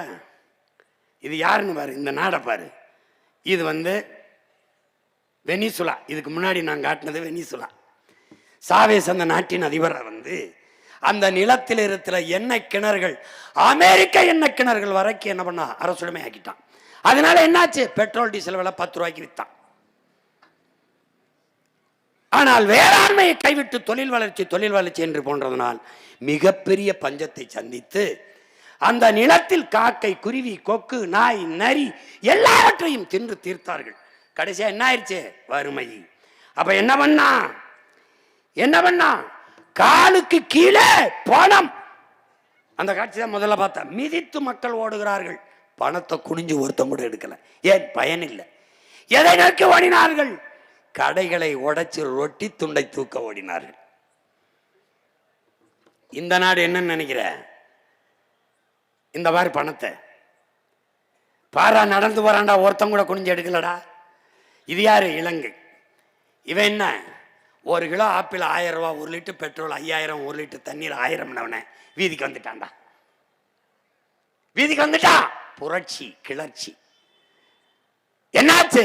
பலகாலம் அதிபராக இருந்தவன், 3 விழுக்காடு வாக்கை வச்சிருந்தவன் அனுரா திசநாயக்கா. 3 விழுக்காடு தான். சனதா விக்தி புரமணா 53 விழுக்காடு வாக்கை பெற்றது, அதிபராயிட்டான். ஏன்? கிளர்ச்சி. புரட்சியாளர் நெலின் சொல்லுகிறான், இதுவரை வாழ்ந்தது போல இனி வாழ முடியாது என்கிற நிலை உருவாகும். ஆனால் மக்கள் தாங்களே கிளர்ந்து எழுந்து புரட்சியை முன்னெடுப்பார்கள். அந்த நிலை இந்த நிலத்தில் உருவாகும். அந்த புரட்சிக்கு இந்த மகனும் அவன் தம்பி தங்கைகளும் தலைமை ஏற்போம். இது நீ பாப்ப. இந்த மாதிரி இலங்கை இறுதியாரு. இந்த இலங்கையை நீங்க கவனிக்கணும். இந்த இலங்கையில ராஜபக்ச அதிபர் வீடு மக்கள் முற்றுகையிடுகிறான். விலை உயர்ந்த கார்கள் அடிக்க வைக்கப்பட்டிருந்தது. என் உடன் பிறந்தானே ஒருவன் கூட காரை எடுத்துக்கிட்டு போல. காருக்கு தீ வச்சு கொளுத்திட்டு போனான். ஏன்? அவனுக்கு வேண்டியது கார் அல்ல, நீரும் சோறும். இதை தெரிஞ்சுக்க. இங்க பாரு யாருன்னு. இவர் யாருன்னு பார்த்தாடா, பங்களாதேஷ் வங்க தேசத்தின் தந்தை முஜிபுர் ரஹ்மான். இந்தியாவிலிருந்து பாகிஸ்தான் விடுதலை, பாகிஸ்தான் பங்களாதேஷ். காரணம் என்ன? இந்தியாவிலிருந்து பாகிஸ்தான் ஒரே மதம், ஓர் இறை, ஒரே வழி, நபிகள் நாயகத்தின் மொழி. பாகிஸ்தான் பங்களாதேஷ் தனி நாடு. ஏன்? உருது ஆட்சி மொழி, அதிகார மொழி. முகமது அலி ஜின்னா டாக்கா பல்கலைக்கழகத்திலே படித்துக் கொண்டிருந்த முஜிபுர் ரஹ்மானும் அவன் நண்பனும் உருது ஆட்சி மொழி என்றால் என் தாய்மொழி வங்க மொழி என்னானது என்ற குரலை எழுப்பினான். கிளர்ச்சி, புரட்சி. தனி நாடு, மொழியின் அடிப்படையிலே, மொழி இனம் அடிப்படையிலே தேசம். அந்த தேசத்தின் தந்தை முஜிபுர் ரஹ்மான் விடுதலை பெற்ற நாட்டின் தந்தையை கழுத்து மேலே ஏறி நின்று கழுத்தை துண்டாக உடைத்து வீழ்த்தினான். காரணம் கிளர்ச்சி, பொருளாதார வீழ்ச்சி, பின்னடைவு. இலங்கையில் வந்தது, வெனிசுலாவில் வந்தது, வங்கதேசத்தில் வந்தது, இன்று நேபாளத்தில் வந்தது, நாளை இங்கு வராது என்று யார் இதிலே உறுதி தர முடியும்? பாருங்கள் கிளர்ச்சி. வாழ முடியாது என்ற சூழல் வந்தால் கிளர்ச்சி. அந்த நிலைக்கு போவதற்கு முன்பு இனமான முக்க எண்ணுயிர் சொந்தங்கள் தெளிந்து அறிந்து கிளர்ந்து எழ வேண்டும் என்பதுதான் உங்கள் பிள்ளைகள் எங்களின் விருப்பம். அதற்காகவே இது போன்ற கருத்தியல் கூட்டங்கள், மாநாடுகள். நிலத்தடி நீர், இங்கே பேசிய நம்முடைய அப்பா கல்லு நல்லசாமி அவர்கள் குறிப்பிட்டார்கள். நிலத்தடி நீர் என்பது மனிதர்களுக்கானது அல்ல. நம்முடைய தந்தை பெரிய தகப்பன் நம்மாழ்வார் அவர்கள், நீர் பூமிக்கு மேலே தேங்கி இருக்கிறது மனித பயன்பாடு, பூமிக்கு உள்ளே இருப்பது மரங்கள் செடி கொடி தாவரங்களுக்கானது. பாரு, நீ இப்ப எத்தனை ஆயிரம் அடிக்கு குழி போடுற பாரு, எத்தனை ஆயிரம் அடிக்கு உள்ள போகுது பாரு. 100 அடியில் 1000 அடிக்கு கீழே துளையிட்டு நீ நீரை உறிஞ்சி எடுக்கிற. ஆனால் இந்த மரங்கள் 1000 அடிக்கு கீழே 400-500 அடிக்கு கீழே வேற இறக்கி நீரை எடுத்துக்கொண்டு வர முடியுமா? ஏன் சிந்திக்கவில்லை? ஏன் 1000 அடிக்கு கீழே போகிறாய், நீரை உறிஞ்சி கொண்டு வருகிறாய். பார், அங்கே பனை தென்னை 1000 அடிக்கு கீழே போய் நீரை உறிஞ்சி கொண்டு வருகிற வாழக்கூடிய ஆற்றல் பெற்ற பனை கழுத்து முறிஞ்சு சாகிறது என்றால் 1000 அடிக்கு கீழே தண்ணீர் இல்லை என்பதை உணர்த்துது. உன் நிலம் பாலைவனமாய் கொண்டிருக்கிறது என்பதை உணர்த்துகிறது. அதுக்கு பாரு, இப்ப 1000 அடிக்கு கீழே போய் தண்ணீரை உறிஞ்சும் போது கடல் நீர் மட்டத்துக்கு கீழே நீ போயிடுற. அப்ப கடல் நீர் உள்ள வந்துருது, நிலத்தடி நீர் எல்லாம் உப்பாயிருது, ஒன்றுக்கும் பயன்படாத ஆயிருது. அப்ப 1000 அடிக்கு கீழே உறிஞ்சு கடல் நீர் பூமிக்குள்ளே புகுந்து விட்டால் எதற்கும் பயன்படாது. இங்கே பார், நம்முடைய மூதாதை இளங்கோவடிகள் முல்லையும் குறிஞ்சியும் முறைமையில் திரிந்தால் நல்ல இயல்பளந்து நிலம் நடுக்குவிற்று பாலை எனும் படிமம் கொள்ளும் என்று பாடுறார். முல்லை என்ன செய்யற? காடுகளை எல்லாம் அழிச்சிடுற. குறிஞ்சி மலையெல்லாம் நொறுக்கிற, கல்குவாரி. அப்ப நிலம் என்ன ஆயிருது? பாலை எனும் படிமம் கொன்றுது. புரியுதா? எந்த உயிரினமும் வாழக்கூடிய வாய்ப்பு இல்லாது பூமி மாறிடுது. ஆக்குறது யாரு? நீதான். இப்ப கடைசிக்கு எங்க வர்றான்? இதுவரை நான் பேசினேன் அண்ணன், இப்ப நம்ம எல்லாருடைய ஆத்தா பேசுறா. யாரு? தண்ணீர். உலக உயிர்களின் மாதா, உலக உயிர்களின் தாய், எல்லா உயிருக்கும் பாலூட்டிய நம் பெருந்தாய் பேசுறா. தண்ணீரின் கண்ணீர் என்ன சொல்றா? என்னரும் பிள்ளைகளே, என்னருமை செல்வங்களே, எல்லாருக்குமாகத்தான் நான் பூமியிலே மழையாக விழுந்தேன், தூய நீராக விழுந்தேன். அதை நீ என்னவாக்கி வச்சிருக்கிறாய் பார். இது என்னன்னு நினைக்கிற? இது ஆறுல, காவிரி ஆற்றில் அவன் திறந்து விட்ட தண்ணீடா? டேய் பாரா ஒரு தடவை. என்ன செய்யறான்? ஆலை கழிவுகளை, சாய கழிவுகளை சேர்த்து வைக்கிறான். நமக்கு தண்ணீர் திறக்கும் போது அதோட சேர்த்து திறக்கிறான். எப்படி வருது பாரு. இந்த நீரை நதியெங்கும் ஓட விட்டு அந்த நீரை நிலத்தில் பாசனத்துக்கு பயன்படுத்தினால் இந்த நீர் நஞ்சு. அது போய் நிலத்தில் படிந்தால் என்ன விளையும்? நஞ்சு. இந்த நீரை எடுத்து குடித்தால் என்ன குடிக்கிறாய்? விஷத்தை. இந்த நீரை மற்ற உயிரினங்கள், மான், யானை, புலி, சிங்கம், கரடி, கொக்கு, குயில், மாயில் எல்லாம் குடிக்கிறது. எதை குடிக்கிறது? விஷத்தை. பார் என்ன பண்ணி வச்சிருக்கா என்பார். என்ன கேட்கிறா? இப்படியாடா நான் உங்களுக்கு தந்தேன், இப்படியா தந்த? அதை நினைச்சுத்தாண்டா நான் கண்ணீர் வடிக்கிறேன். என் பிள்ளைகளே, என் பிள்ளைகளே, நான் பெற்ற செல்வங்களே, உங்களை நினைச்சு தாண்டா நான் அழுகிறேன். இங்க பாரடா என் மக்களே, என் பிள்ளை செல்வமே, பாரடா உன் தாயின் வயிற்றிலே, உன் தாயின் வயிற்றிலே உன்னை பத்திரமாக உன் தாயின் கருப்பையிலே தண்ணீர் குடத்திலே நான் தாண்டா உன்னை சுமக்கிறேன். பாரா, கையை கால அசைச்சு இதமான வெப்பத்தில் உன்னை பத்திரமாக பாதுகாத்தது வச்சது நான் தாண்டா உன் தாயின் கருப்பைக்குள்ளே. பிறக்கும் போது மகனே, என் மகளே, என்னை உடைத்து தாண்டா பிறந்தாய். அந்த குடத்தை, உன் தாயின் பனி குடத்தை உடைத்து தாண்டா பிறந்தாய். பிறந்த உடனேயே நான் தாண்டா உன் உடலில் ஒட்டி இருக்க அழுக்கை துடைத்து குளிக்க வச்சேன். பாரா பாரா, நான் பெற்ற மகனே பார், நான் தாண்டா உன்னை குளிக்க வச்சேன். உன் தாயின் மாறல முதன்முறை பசிக்கு பால் உடித்தாயடா, பால் நான் தாண்டா. வெள்ளை நிறத்தில் உன் தாயின் மார்பு வழியே பாலாக வந்து பசிதித்தவள் நான் தாண்டா. பாரடா பாரடா, நான் பெற்ற மகனே பாரடா, பார், உன் தாயின் மாறில் பால் நான் தான். பார் பார், அவள் உண்ட தண்ணீரின் வழியாக நான் தானடா சோறு உண்டாய் பசிக்கு. பசிக்கு நான் இல்லாது ஏதடா உனக்கு உணவு? அரிசி ஏது, பருப்பு ஏது, காய்கறி ஏது, கனிகள் ஏது? நான் இல்லாது வாழை ஏது, தென்னை ஏது, மா ஏது, திராட்சை ஏது, கரும்பு ஏது, பூசணி ஏது, நெல்லி ஏது, மா ஏது, பால் ஏது, பழம் ஏது, பருப்பு ஏது, எதுவும் இல்லை நான் இல்லாது. சோறும் நீரும் உனக்கு கொடுத்து வளர்த்தவள் நான் தானடா.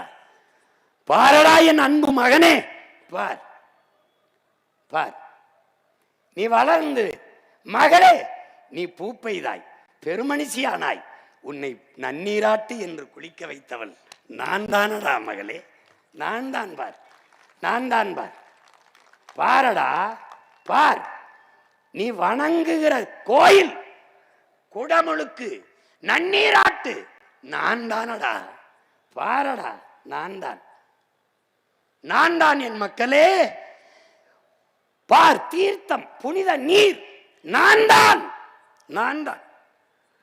நீ செய்த பாவத்தை தொலைக்க புனித நீர் என்று கங்கை, யமுனை, சரஸ்வதி என்று முன்னதிகளும் கலக்கிற இடத்தில் குளிக்க வந்தாயடா, நான் தானடா. அது உன் பாவத்தை போக்கிய தாய் நான் தானடா.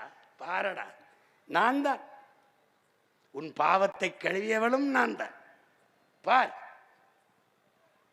மகிழ்ச்சியில் சிரித்தாய், கண்ணீராக வழிந்ததும் நான் தான். துயரத்தை வடிக்க முடியாமல் அழுதாய், கண்ணீராக வந்தவளும் உன் துயரத்தை வடித்து கழுவியவளும் கண்ணீர் வழியே நான் தான். பாரடா மகனே, பார் பார், வளர்ந்தாய், வாழ்ந்தாய், வாழ்ந்தாய், இறந்தாய், நான் தானடா. பிறந்தாய், குளிக்க வைத்தேன், இறந்தாய், நான் தானடா குளிக்க வைத்தேன்.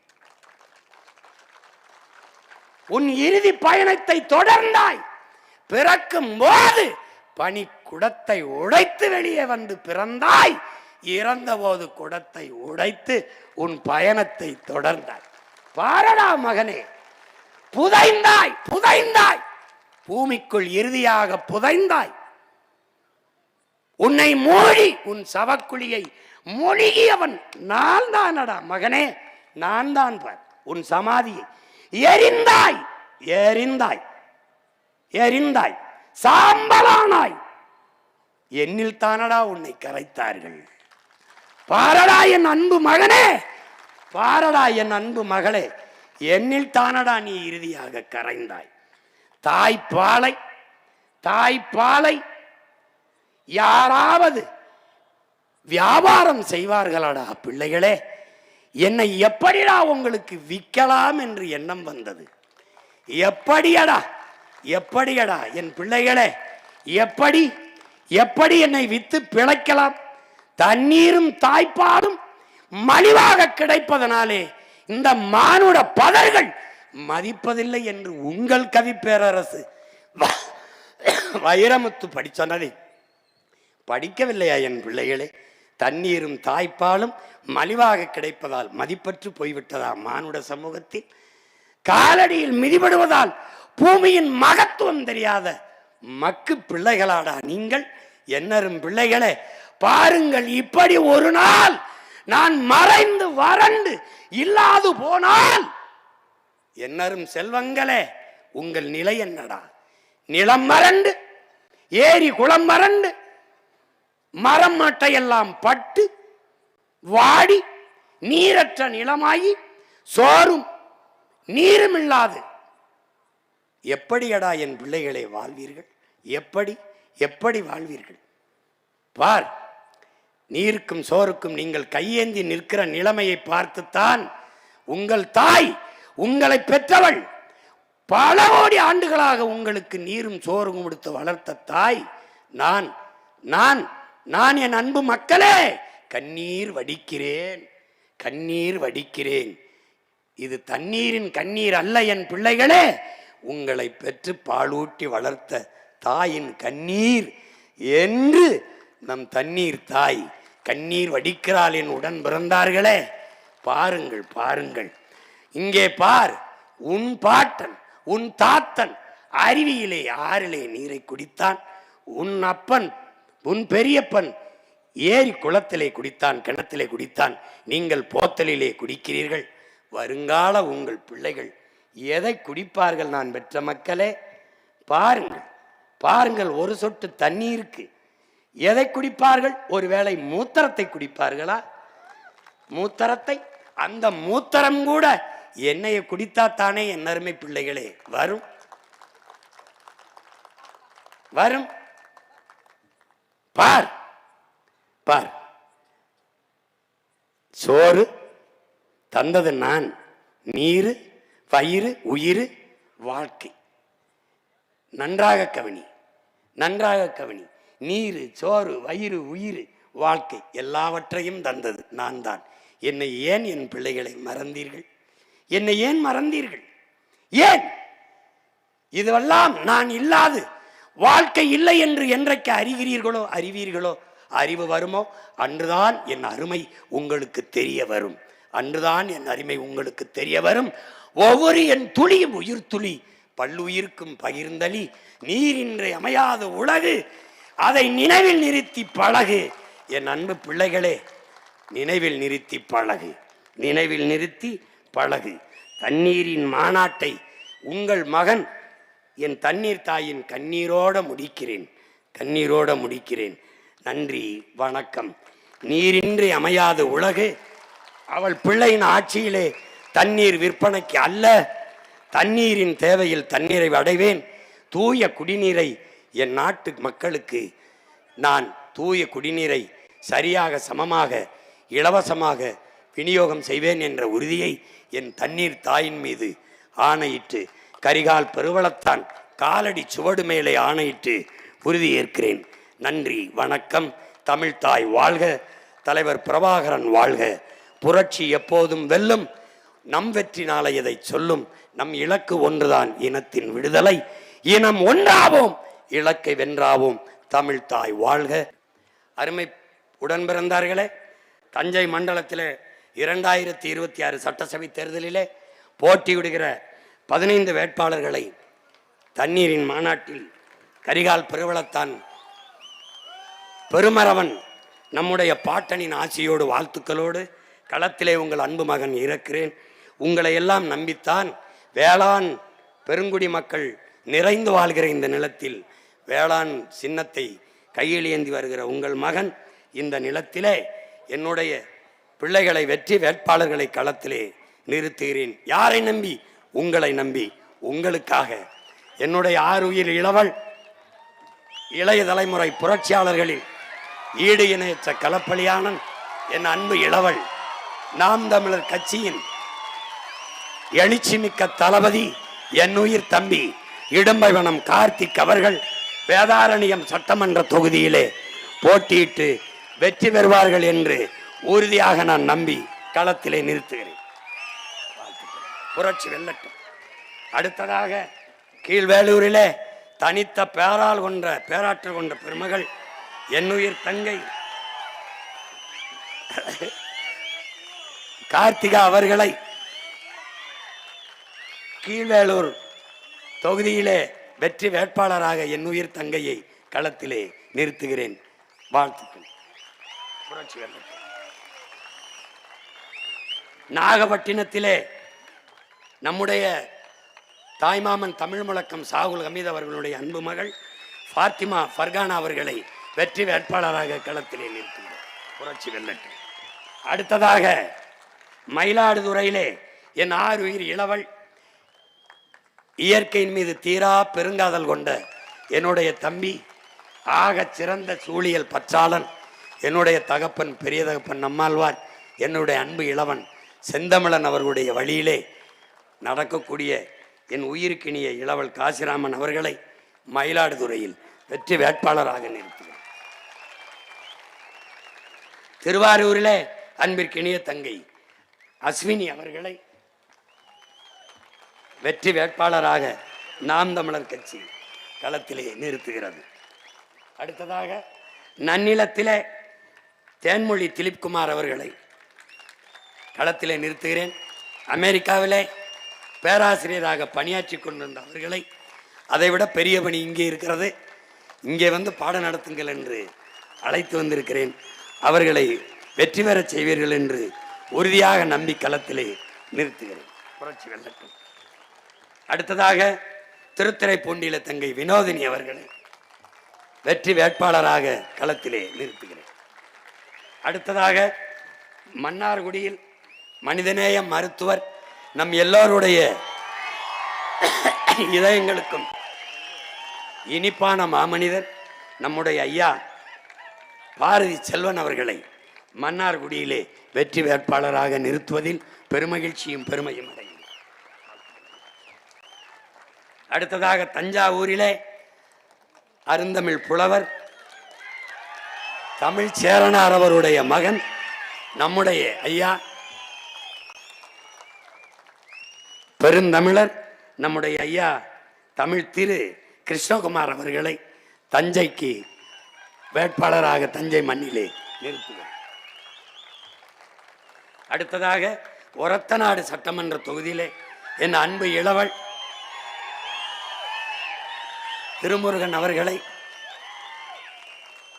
திரையில்தான் நடிப்பான், வாழ்க்கையில் மக்களுக்கு சேவை செய்ய ஒவ்வொரு நொடியும் துடிப்பான். என் அன்பு இளவலை ஒரத்தநாடு சட்டமன்ற தொகுதியின் வெற்றி வேட்பாளராக களத்திலே நிறுத்துகிறேன்.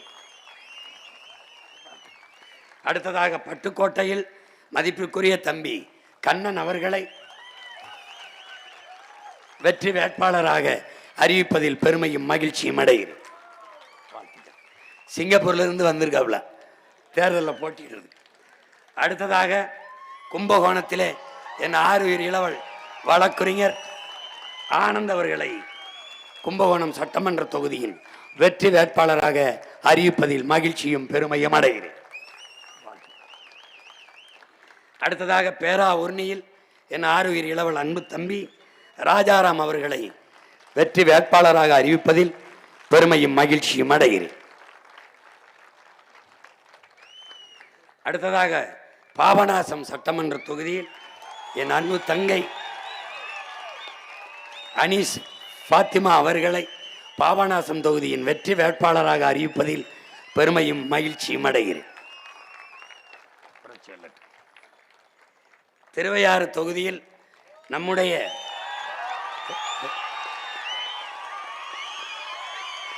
தமிழினத்தின் அறிவியலின் அடையாளமாக இருக்கிற இளம் விஞ்ஞானி என் ஆறுயிர் தம்பி வீரத்தமிழர் முன்னணியின் மாநில ஒருங்கிணைப்பாளர் செந்தில்நாதன் அவர்களை திருவையாறு தொகுதியின் சட்டமன்ற வேட்பாளராக அறிவிப்பதில் பெருமையும் மகிழ்ச்சியும் அடைகிறேன். இந்த வேட்பாளர்கள் நாம் தமிழர் கட்சியின் வேட்பாளர்கள் அல்ல, இந்நாட்டு மக்களின் உங்களின் வேட்பாளர்கள், தமிழர்களுக்கான வேட்பாளர்கள். எங்களின் வெற்றி என் கட்சியின் வெற்றி அல்ல, இந்த இனத்தின் வெற்றி, தமிழ் பேரினத்தின் வெற்றி.